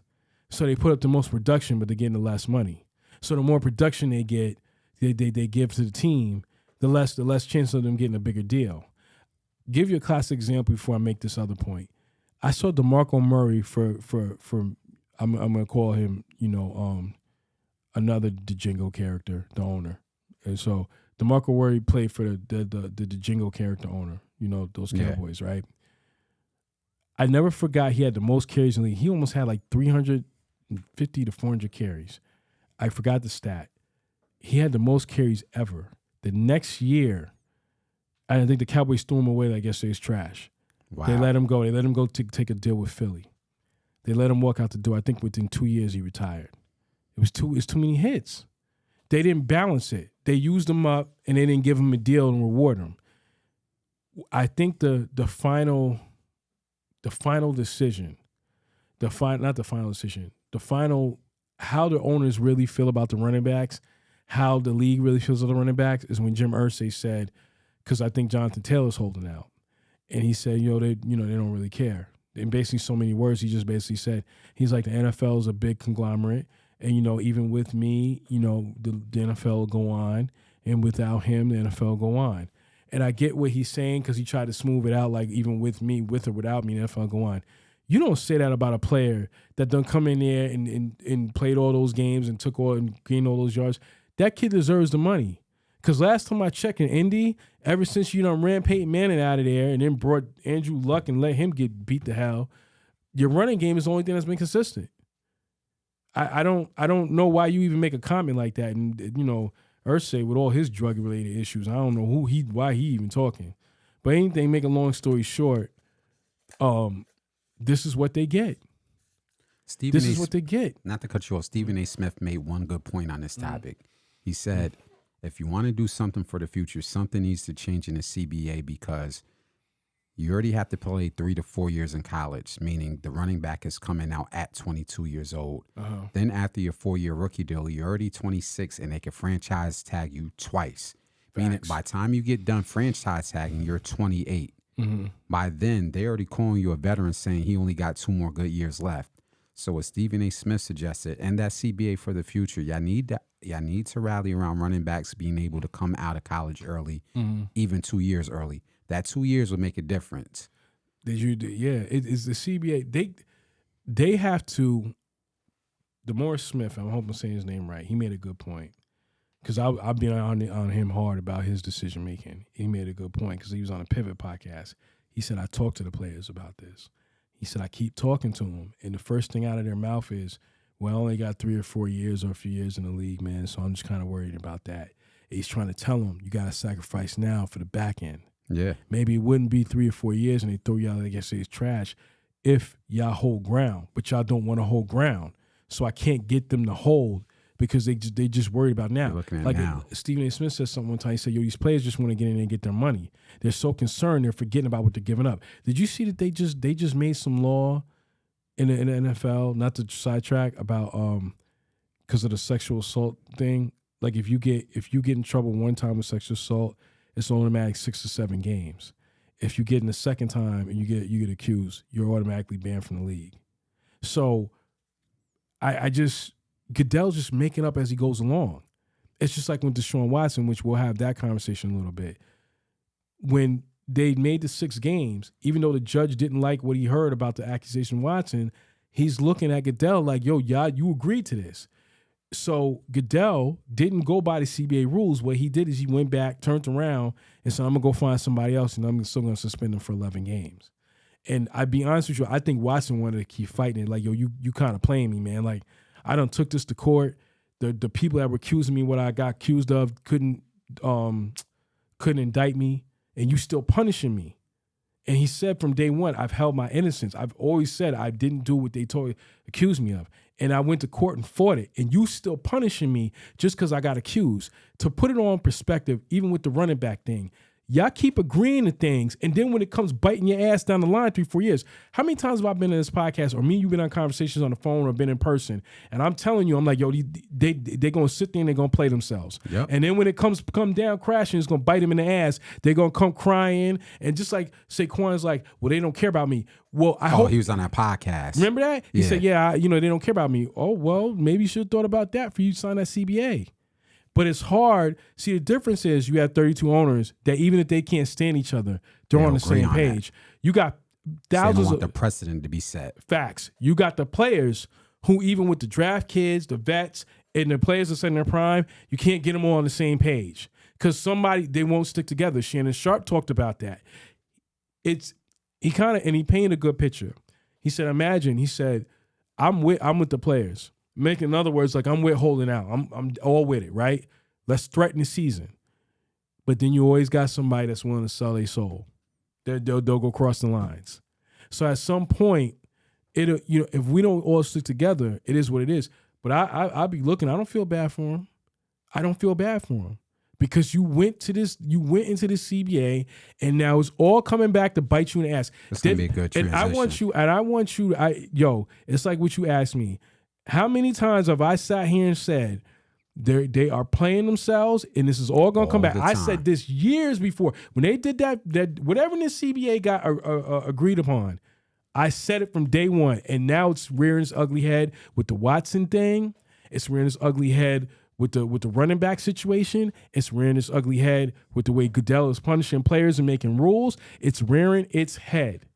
So now you're reaping what you sow, and now you're complaining. I don't care. I agree with Saquon. I think he should get paid the money he's getting paid. I mean, he should get the long deal. But at the same time, it's like you put yourself in this position. It's going to be the next situation next year after that 1 year is up. And you can sit on that. He's going to be a year older. You can sit on that running back Zoom and complain all you want. What you need to do is get the players that's running that show with DeMaurice Smith and tell them, look, this is what we want. And we're willing to sit out a year and go without football. You know what? Let me say this before we get into that other topic, that big one that we're going to get into. Got one more audible before that. Can I say something? Everybody's getting money off these TV deals. These owners are getting money. These leagues are getting money. These schools are getting money. Y'all don't seem to be getting the money y'all supposed to be getting. Specifically with football, I'm going to say that one more time. With the TV deals, the owners, the owners are getting the money. The schools are getting the money. The coaches are getting the money. But the players are not getting what they deserve. At what point are y'all going to stand up and just hold out? Just hold fort. Say, yo, guess what? That TV deal you doing with YouTube, I guess that's going to suck next year. Mm-hmm. It's going to be bad unless y'all change something. And then they say, well, we'll put in replacement players. I say, good luck with that. Let's see how your ratings go with that. Yeah, that'd be bad. So it's just with the running back situation, he's right. I do agree with him. I feel bad for him, but there's a part of me that's like, well, you need to go talk to DeMar Smith. Go talk to him about it. Because y'all put yourselves in this position when y'all agreed to it. And those owners knew. Stop letting you, like Roger Goodell can make rules and do what he wants. Y'all crazy. Y'all can't even go to Goodell now. I mean, y'all can't go to Goodell. Goodell has no interest in you. That's why I be laughing about draft day. He'd be up there hugging those players and all that. And he'd be the first. He'll throw you up under the bus so fast you won't know what hit you.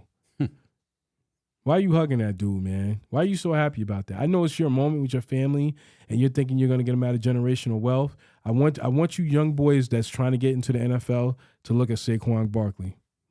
And we already know how nasty he is coming out of Penn State.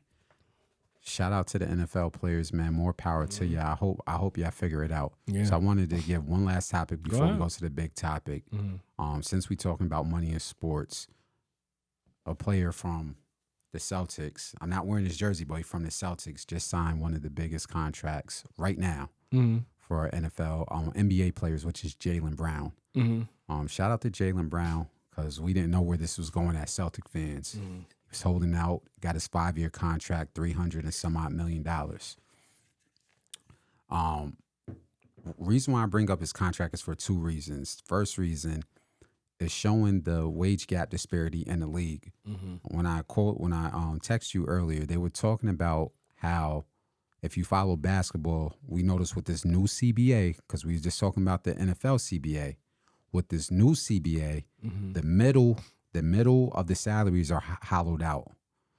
So there used to be something called a mid-level exception, meaning players like Jeff Teague and all those other players could get $10, $12 million. Mm-hmm. Players like Patrick Beverly could get like $8 million. Players like Austin Rivers can get like $10 million. Eric Gordon, those are the type of players. Now it seems like either you're getting a $300 million contract or they're signing you for the vet minimum. Mm-hmm. I'm telling you right now, I'm saying it here, 4 years early, that's going to be dangerous going down the league, going down the years. Mm-hmm. You cannot build your roster like that where you just have top heavy $300 million players, $200 million players, and then the rest are minimum contracts. It's going to be a problem for the players.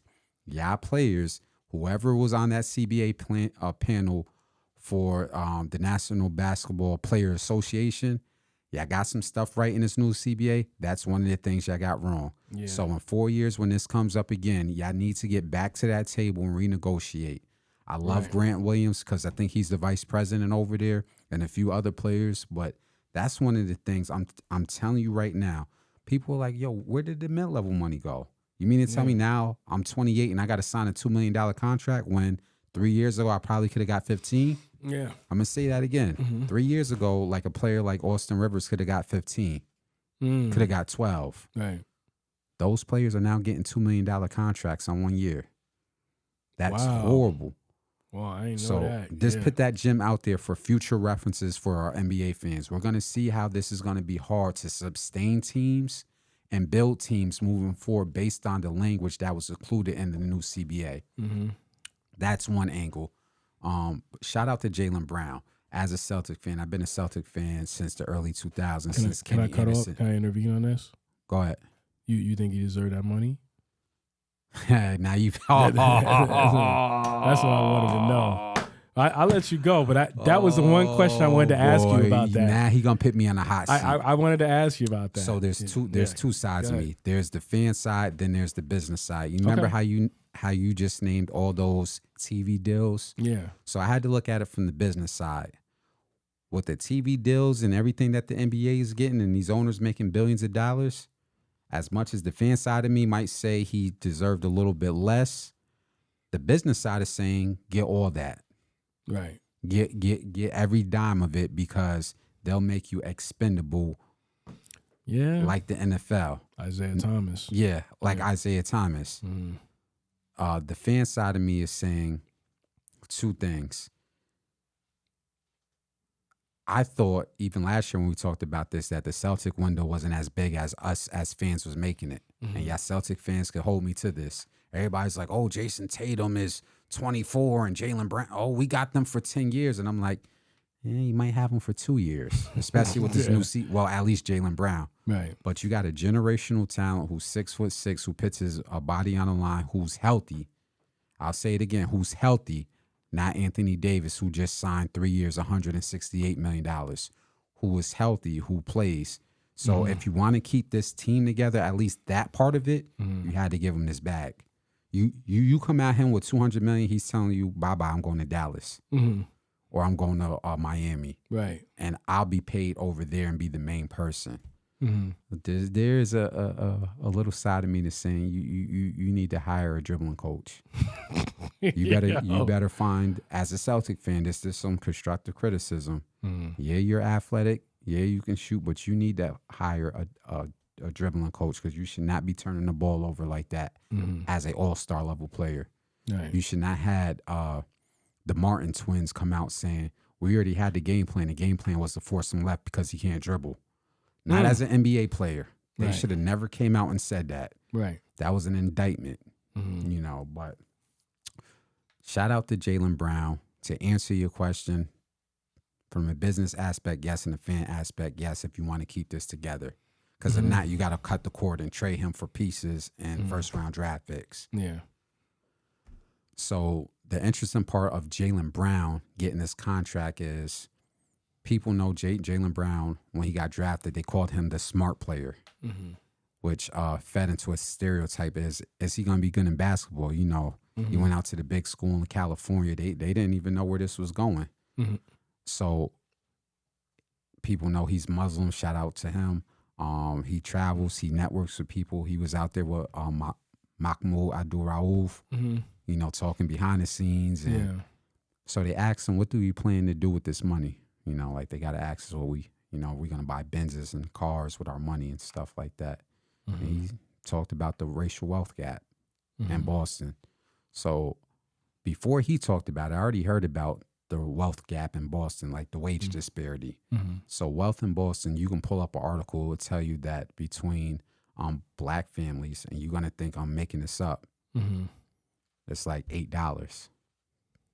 Compared to non-black families, it's like, I want to say over 50,000. So the Welsh wave gap,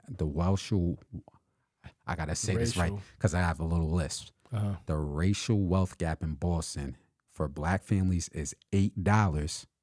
I'm not capping, $8 versus non-black families is over 50,000.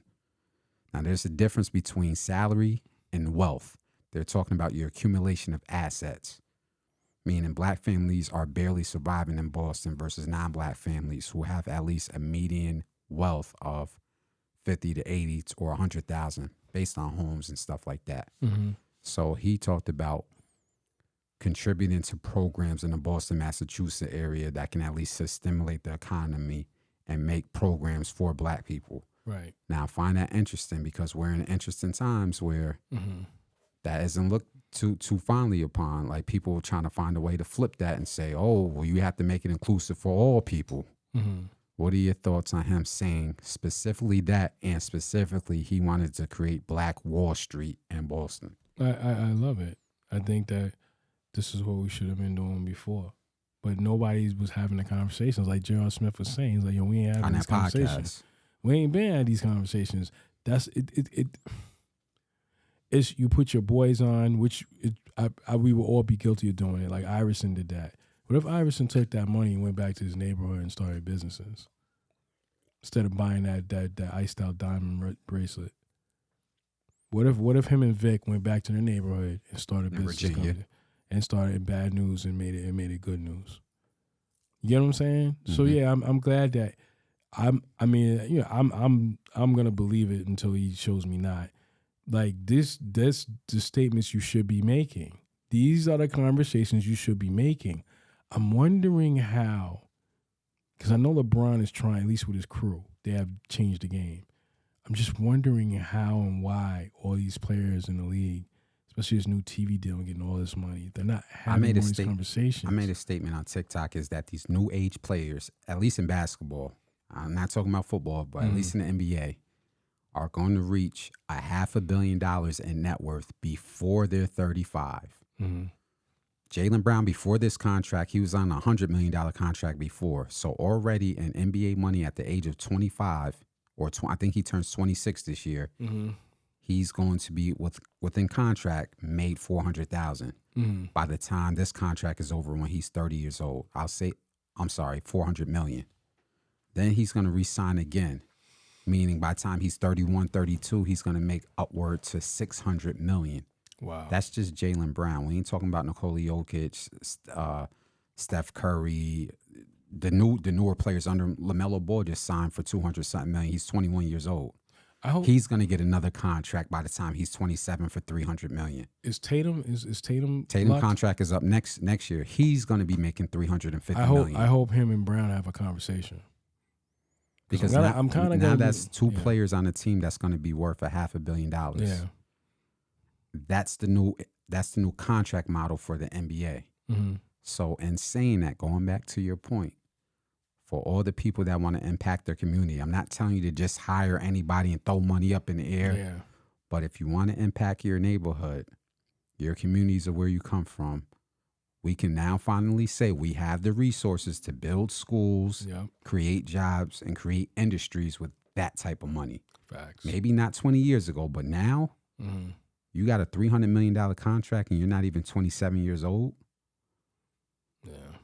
Shout out to all the players out there getting it, how they getting it.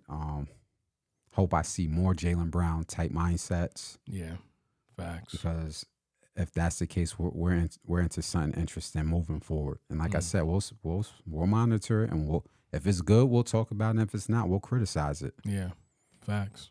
Now the last topic of discussion, it's going to be a little one. It's going to be a doozy. Yeah, Conference realignment with college football. Yeah.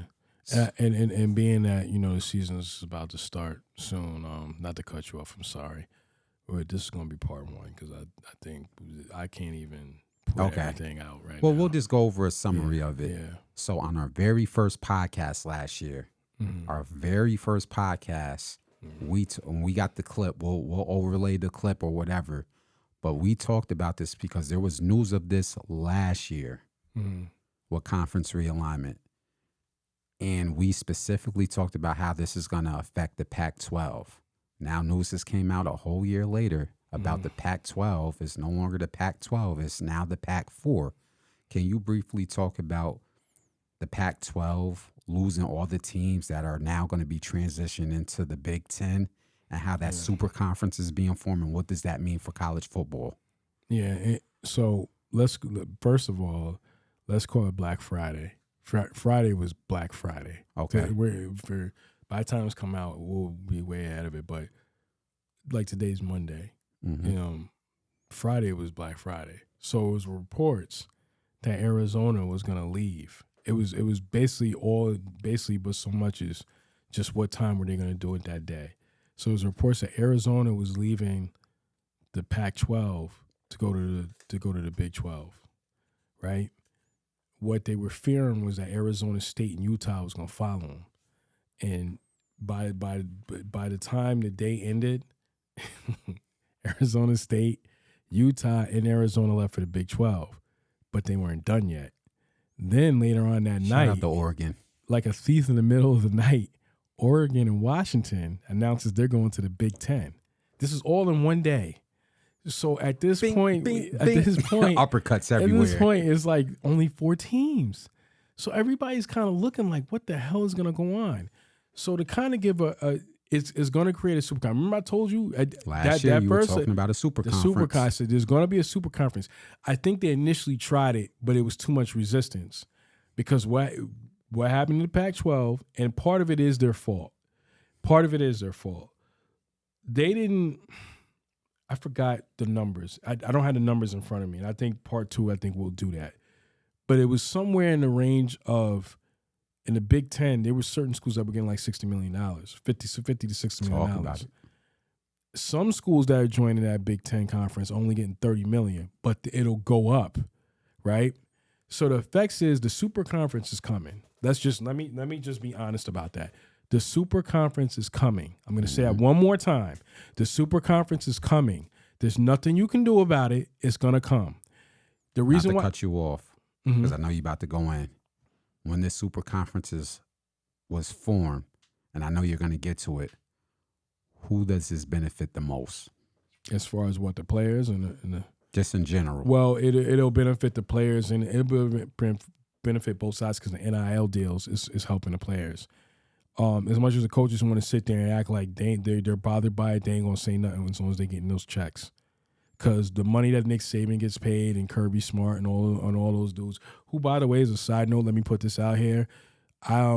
Your politics, Kirby Smart's a little goofy. So until I start seeing something, I'm gonna keep calling that out too. I'm gonna do my research first, but it's something a little goofy over there. Anyway, it benefits them, but it's gonna hurt a lot of the programs. Remember in the first episode I said, remember this too, UConn's gonna fall somewhere in line in this.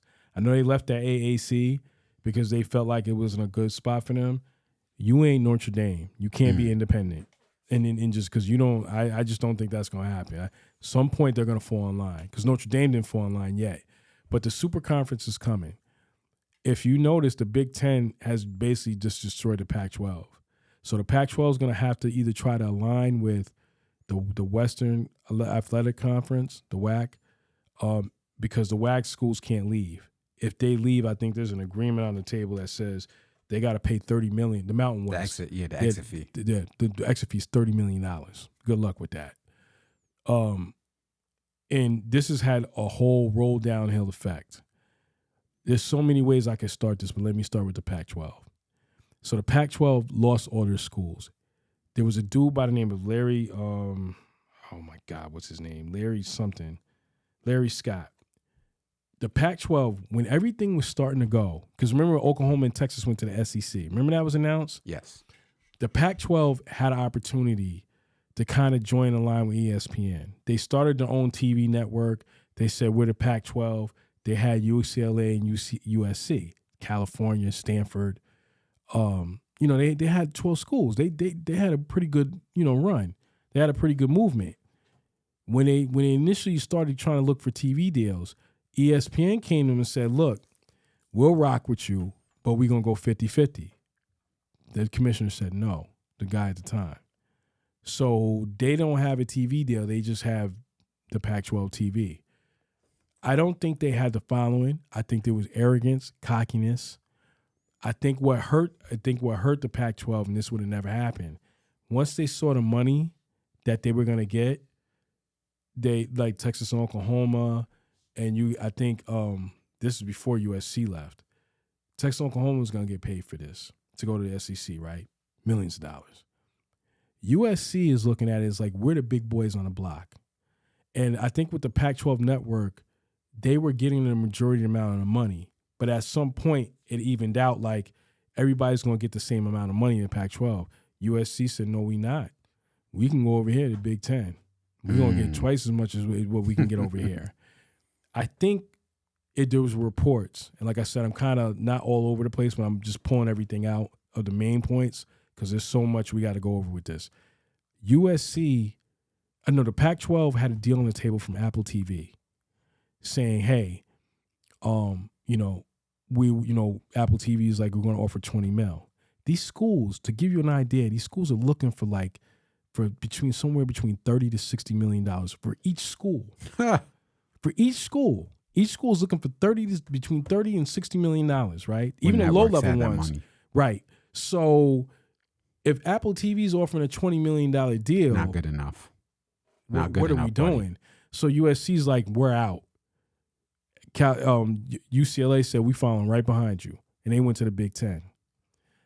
I want you to understand, the minute those schools started seeing the numbers, they said, we're going where the money's at. And let me kind of give you an idea. People say, well, how could they do that? Why they don't just stay in their own block? You can either own, and this only applies for this. Don't apply for entrepreneurship. Don't apply for everything else. you can own 100% of a dollar, or you can own 10% of $20. What's going to make more sense?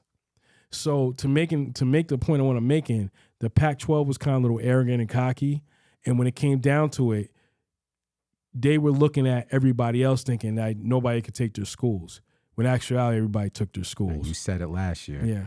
You said you want to go to war with Foxx and all them. You lose. Can't cut a check big enough. Facts. You said that. I That's did in the say clip. that. Go ahead. Yeah, I know. Yeah.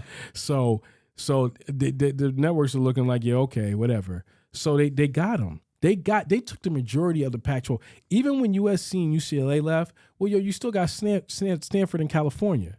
But when you and you can surround them with the other eight schools, in Oregon, right? Oregon, all of them. But once the rest of them bounced out, even with Stanford and Cali that you still got with Oregon State and Washington State, what are you going to do, man? And this is the thing. I'm looking at it now. Let me tell you, trickle down effect. If you don't think this ain't still coming, did you see what Florida State's AD came out? Oh my God. He wasn't even trying to be discreet about it. He basically said in so many words, no, he said it in a lot of words. Because you know what it is with them? And let me explain that part. He said it ain't when we're leaving or if we're leaving, it's when we're leaving, right? The only thing that they can't go nowhere. But you know what Florida State's looking at? We're Florida State. We're the big boys on the block in the ACC. Clemson and North Carolina ain't happy neither. Because they've played with Alabama and they played with they beaten Alabama. And then Florida State, wherever they go, it's a big game. Even when they're not doing their best, people show up. It's Florida State. But they're not happy because they see what all the schools are getting with this money. They got Florida up the road. They got Georgia. These are teams in the SEC. Yep. So they got Florida, Georgia, Alabama. Florida State's looking all around. They're like, wait a minute. Other than the AAC, everybody else is getting more money than we are, and we Florida State. The only thing that is they can't go anywhere because they're locked into that ACC deal for another at least 8 or 9 years. And the only reason they say, well, they could call North Carolina and Clemson and say, yo, we're going to defunct this whole ACC and we're going to let them. But who the hell wants it? First of all, ESPN runs the ACC. You have a deal with them. And they run the SEC. So what you going to do, break that up and then go run the SEC and say, yo, come get us? They're going to look at you like, well, we could talk to ESPN about it, but you just broke up their league. So they're not going to do it. But do you see the trickle-down effect? So real quick, not to cut you off. Robert Griffin III sent out a tweet. Mm-hmm. The tweet said, college football as you know it is gone. Do we take that tweet as face value? Do you think he's reaching, or do you have any context? It's not gone. It's just changing. Okay. It's adapting. I've never seen this. In all my years of watching football, I've never seen that. And I've watched it for a long time. I have never seen nothing like this. And when I say nothing like this, you had, for example, if you look at it now, let's just talk about before the realignments. You had Texas, Oklahoma. You had the Big 12, right? Texas, Oklahoma, and you had all the schools around them, big conferences, everything, right? The Pac-12, you had USC, UCLA, Oregon. You got certain schools in there. You got the ACC with Clemson and Florida State and everything, right? Then you got Syracuse and Rutgers and all. You got everybody surrounding them, right? Mm-hmm. It's all good, right? But everybody seemed like, even though they were in separate conferences, they were all sharing, right? With this, it's like every school for themselves. And it's basically like, it also affects the NIL. Because let me tell you something. If you're not in these big conferences, if you're a coach at Florida State and you're trying to talk to a kid to come to school, now you're still the ACC. You're not a weak conference. You're still in the Power 5 conferences, right? Because you got Clemson, North Carolina. You got the other big universities around them, even though they're not as powerful teams, right? But if you're Florida State, the kid that's NFL bound, there's a family member we got that's an offensive lineman, and there's another offensive lineman kid that we know he's going to the NFL. I ain't gonna say where they at. I'm not gonna say what school. Yeah, top Division I schools. Right, but I know a few of them. Right, another kid. Right. What are you gonna say to those kids' parents if they say, "We know you want to be in the NFL. You have the talent. You're a top 5 recruit. We can get you there." The kid's gonna say, "Well, one NIL deal." Mm-hmm. You might can sell whatever you can sell them about the NIL deals, right? He's going to say, what's the difference between you and the Big Ten and the SEC? I don't know what you're going to sell to them. I don't know. Well, matter of fact, even on a worse situation, I feel bad for the AAC and the Pac-12 and the Mountain West. And I'm going to tell you why. Specifically for the Pac-12, whatever, Pac-4, whatever's left of them. They're going to have to align with the Mountain West. Unless they want, even if they want to go crying and say, take the Big Ten, the other schools that's there, the 4 schools say, yo, we want to come in the Big Ten. It's not going to work. They're already at 18. That's number one. 2, I feel bad for them because now what you going to tell them kids? All them kids that's at Cali right now, that's at Stanford, what are you going to tell those kids to stay? They in the transfer portal right now. Facts. So even if you have teams left, you're not going to have the talent because the talent is going to bounce with the transfer portal. You're going to stay in this conference and not realign and do something to get us nationally televised games? Okay, you sit here. I'm about to transfer to Michigan. I'm about to transfer to Ohio State. Who are we playing? I don't know. Well, how are you going to get me an ad? I don't know. Well, are we on TV? Yeah, how many guys talking about games? I don't know. Okay. How you going to sell to a kid in the living room? I only got 2 more years of eligibility. Bye-bye. Let me give you some numbers as because I think I wrote some notes down. Let me give you some numbers because I think I did give numbers here.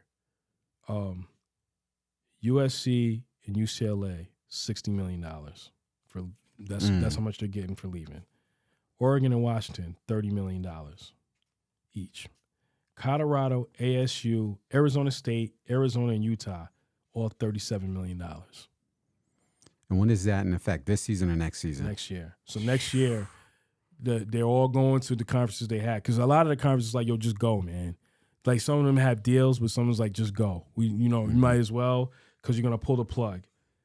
I don't know how this is. It's gonna be a mess. They're starting it, but the networks are sitting back laughing. They started a war. And the SEC and the Big Ten are comfortable. The commissioners are comfortable because they know that you want to come to us. We ain't really got to do nothing. But it's going to be a college football world. Let me also make this clear. If I was the AAC, I would align with either the ACC or, and there's another conference out there. I forgot who it is. But the AAC, maybe they need to all, the ACC, the AAC, and the Mountain West and Pac-12 or the Pac-4, they need to form a super conference, and the ACC's on this side with the AAC because it's mostly teams from like Texas coming up to the south and southeast, right? Mm-hmm. The Mountain West and the remaining Pac-4 schools, that's the West, the whole West Coast. Maybe they need to combine their conferences and say, hey, let's make a super conference and get a TV deal because there's nothing else they can do at this point. They can't compete. Now, let me go here, and not to cut you off because I know you want to ask me a question. I'm going to say this one more time because we cover a certain conference. I saw them expand. They are about to become, and I let me call it out because I haven't been wrong yet, and I'm not being arrogant or cocky. They're about to be that version of the mid-majors. I could assure you there's not going to be a mid-majors no more. I got this feeling. I could be wrong about that, but I do know this one thing. The CAA football conference, that's going to be like they're about to do something. For the mid-majors right now, they're going to start becoming the Big Ten SEC of the mid-majors. Yep. At some point, they're going to say, hey, we're doing this, and we're going to create a super conference, and we want to compete with those guys. Yep. And they're going to go up another level. And it ain't going to be no mid-majors no more. Now, I'm going to say this one time. I'm going to make one good point, and then I'll let you, because I know you want to ask me some questions or you want to make a statement, however you want to do. The Meek and the Swag. That's where I was going. You better stop. Can I get the question? Okay. Let me leave that part alone. Let me say this.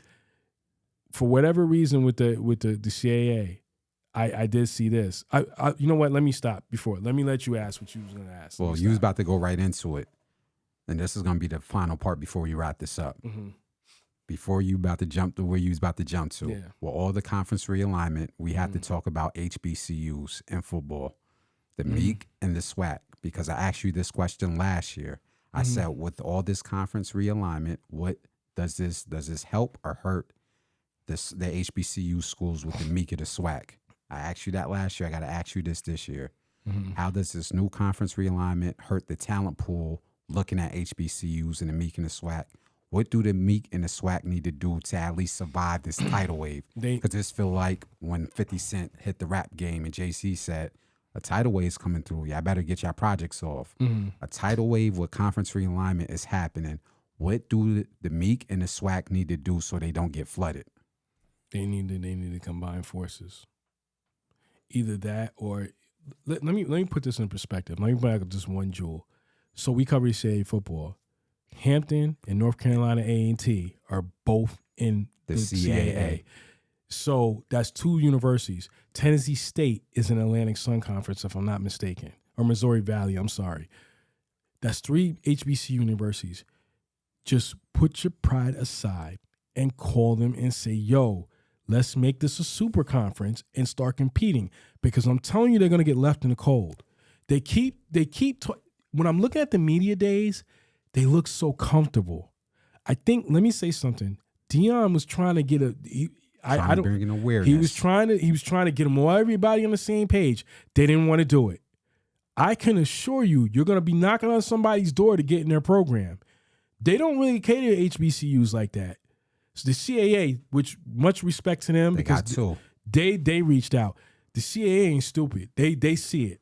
For whatever reason, the SWAC don't think like we just gonna be here and we gonna survive. Let me tell you something. The Pac-12 had 105 years. Look at where they at right now. Because they were so cocky. Let me say this. They had 2 commissioners that didn't know what they was doing. One that was so cocky and arrogant, got paid and got fired and bounced out and said bye-bye. And the other one, he just didn't know I don't think he was aware of what could happen because of who he had with him. 105 years. Down the drain and gone. Like you ain't even gonna exist.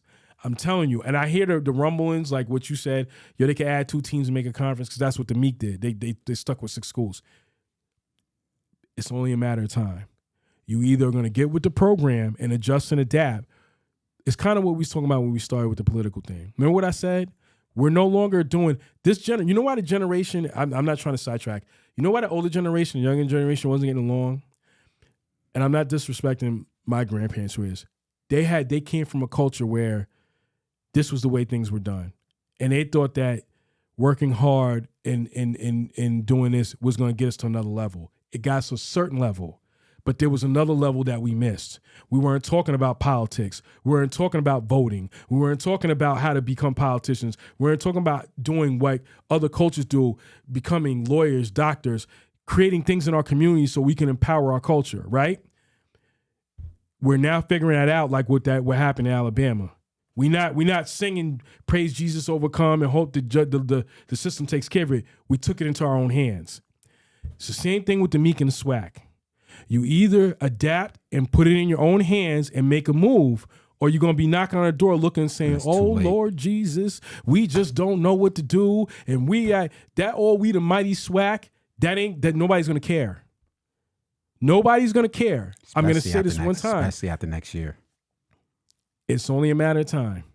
You either make a super conference or you don't. I mean, they are willing to put swimming teams and track teams and bring them from California all over here to Jersey to go against Rutgers. That's all I'm going to say. Say that again. You just dropped the jewel. They are willing. Because hold up. We always talk about basketball and football, but you just dropped the little jewel that people aren't paying attention. Name the sports that you just named. They are willing to take swimming teams and track teams from California and bring them all the way to New Jersey and Rutgers to compete, because they're all part of the Big Ten. Remember when I talked about that first time? It's not just, they keep looking at football. It's basketball, baseball, water polo, track, swimming, soccer. They're all in the mix of this, right? So they got the networks backing them. I've been saying it. How in the hell are y'all are not going to survive sitting on YouTube TV? And mind you, you're not even on YouTube TV. You're on a YouTube channel. Yeah. And you don't even have a network backing you. You don't have a network backing you. You could have been with. That's what Deion was trying to do. That's why he's sitting in Colorado laughing. Y'all didn't want to listen to me. Y'all going to be banging on the door. You think I'm playing. Now the coaches, and he made a good point. So the coaches, they not in the position I'm in. They not prime time, and that's not a shot. They just not prime time. They don't carry that same level, right? But he was trying to help them. Y'all too arrogant and cocky thinking y'all just going to keep doing what y'all doing. And I saw all the media. Oh, what he knows? Yeah, we still gonna be around. Basically, Jackson State was such and such before prime time. Okay, they might, and I'm being nice, might have it for years because the ACC they went out. Clemson, those schools like Clemson, Florida State, in its reports, they're not even hiding it. They're basically saying, "Yo, we've played Alabama. We compete with Alabama." Florida State's like, even when we're not that great. Miami too, because Miami's in the ACC. That was another school I forgot. They done all made it clear. We are the big boys. Everybody else that's around us is eating off of what we bring in the table, right? So why we ain't over here with these Power Fives, these power conference? We make this power conference, but y'all went. Think about it if you're them, right? Not to sidetrack. I'm sorry. We okay? Yeah. Think about if you're them. Looking at, I'm going to say these schools again: Miami, North Carolina, Florida State, and there's somebody else, Clemson, right? They just watched Oregon, Washington. I'm going to say it again: Washington and Utah. Really? Mm-hmm. They Washington and Utah. Y'all took them. I'm sorry, and if I'm them, they are right, but they're locked in that deal. This is what I'll be saying. I don't remember Arizona or Utah being in the championship game. And I'm not talking about your expanded playoffs. I'm talking about in 4 when we had to go beat Alabama. I'm sorry. Why we not invited over there? Can you tell me why? You don't think we deserve that money? Because I guarantee we're going to bring it to that deal when we come into that football tournament. You get where I'm going with this? Mm. So I'm wondering, this has so many layers and so many effects. And I'm sorry if I'm sounding all over the place. I'm just kind of pulling jewels from how this is affecting it. And there's going to be a part 2 to this. But I will tell you this. You ask me what effects this is going to have. For HBCUs. It's going to, for HBCU, okay, let me stick with that. They will not, that conference will be both conferences will be non-existent in the next 5 years. Because I can assure you the ACC, what I just talked about Miami and them, they can't go anywhere. And even at this TV deal, they got to sit in there for 10 years and deal with it. They'll figure it out. So I give it maybe 5. You got 5 years. And you either are going to be defunct and not knowing what you're doing. Nobody's going to care about it. Matter of fact, look at it. If you ever look at SWAC's, because I studied their schedules. If you look at it, they only played with themselves in the conferences. Yep. I've never seen Mississippi Valley State ever come up here. And I'm talking about mid-majors. Let's bring that up. You could be playing mid-major schools to get recognized. Even Albany. I've never. You think Mississippi Jackson State never came on the East Coast? They never even went on the West Coast. Go look at. Do me a favor, and for our audience and our podcast, go look at the mid majors. You know they have the tournament. There's a lot of mid-major schools. The playoff tournament, right?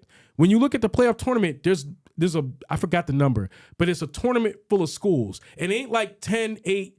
It's like 16, maybe 20. There's a number of schools, right? I've never seen Jackson State, Southern, Mississippi Valley State, Delaware State, Alcorn. I've never seen them come on the East Coast.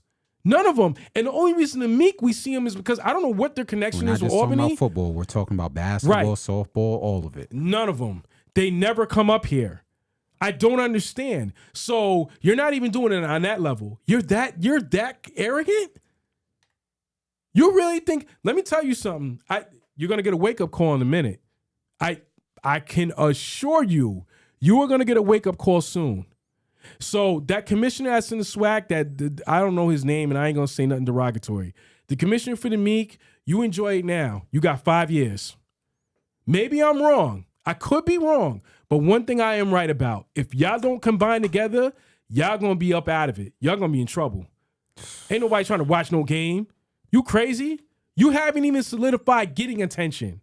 It's more than just having a SWAC Media Day and the Meek Media Day on ESPN. Because on your basketball programs, it's on a Zoom. It's on a Zoom. Let's not even get there because then we'll end up. No. I'm not going to go into a rant, but I'm just saying it's on a Zoom. I'm talking about the schedule just in general, like from what we studied and saw. I understand, but what I'm saying is that they try to push it on football because football makes a lot of money. I get it. But even your basketball programs, I mean, what are you doing? What attention are you bringing? I can't even watch it on the ESPN app unless you're playing in school. We cover, let's bring this, and I'm bringing this last point up. We're with and I'm talking about basketball, but I'm also bringing football in this. For basketball, we cover predominantly American East, Atlantic 10, and we covered the MAC. I hardly ever see HBCU come up here. Delaware State comes up. Bethune-Cookman came up for Coppin 2 games, State. the women. Yeah. Coppin State. And it's that Select bad. few. And then you wonder why when we get to tournaments, we get blown out.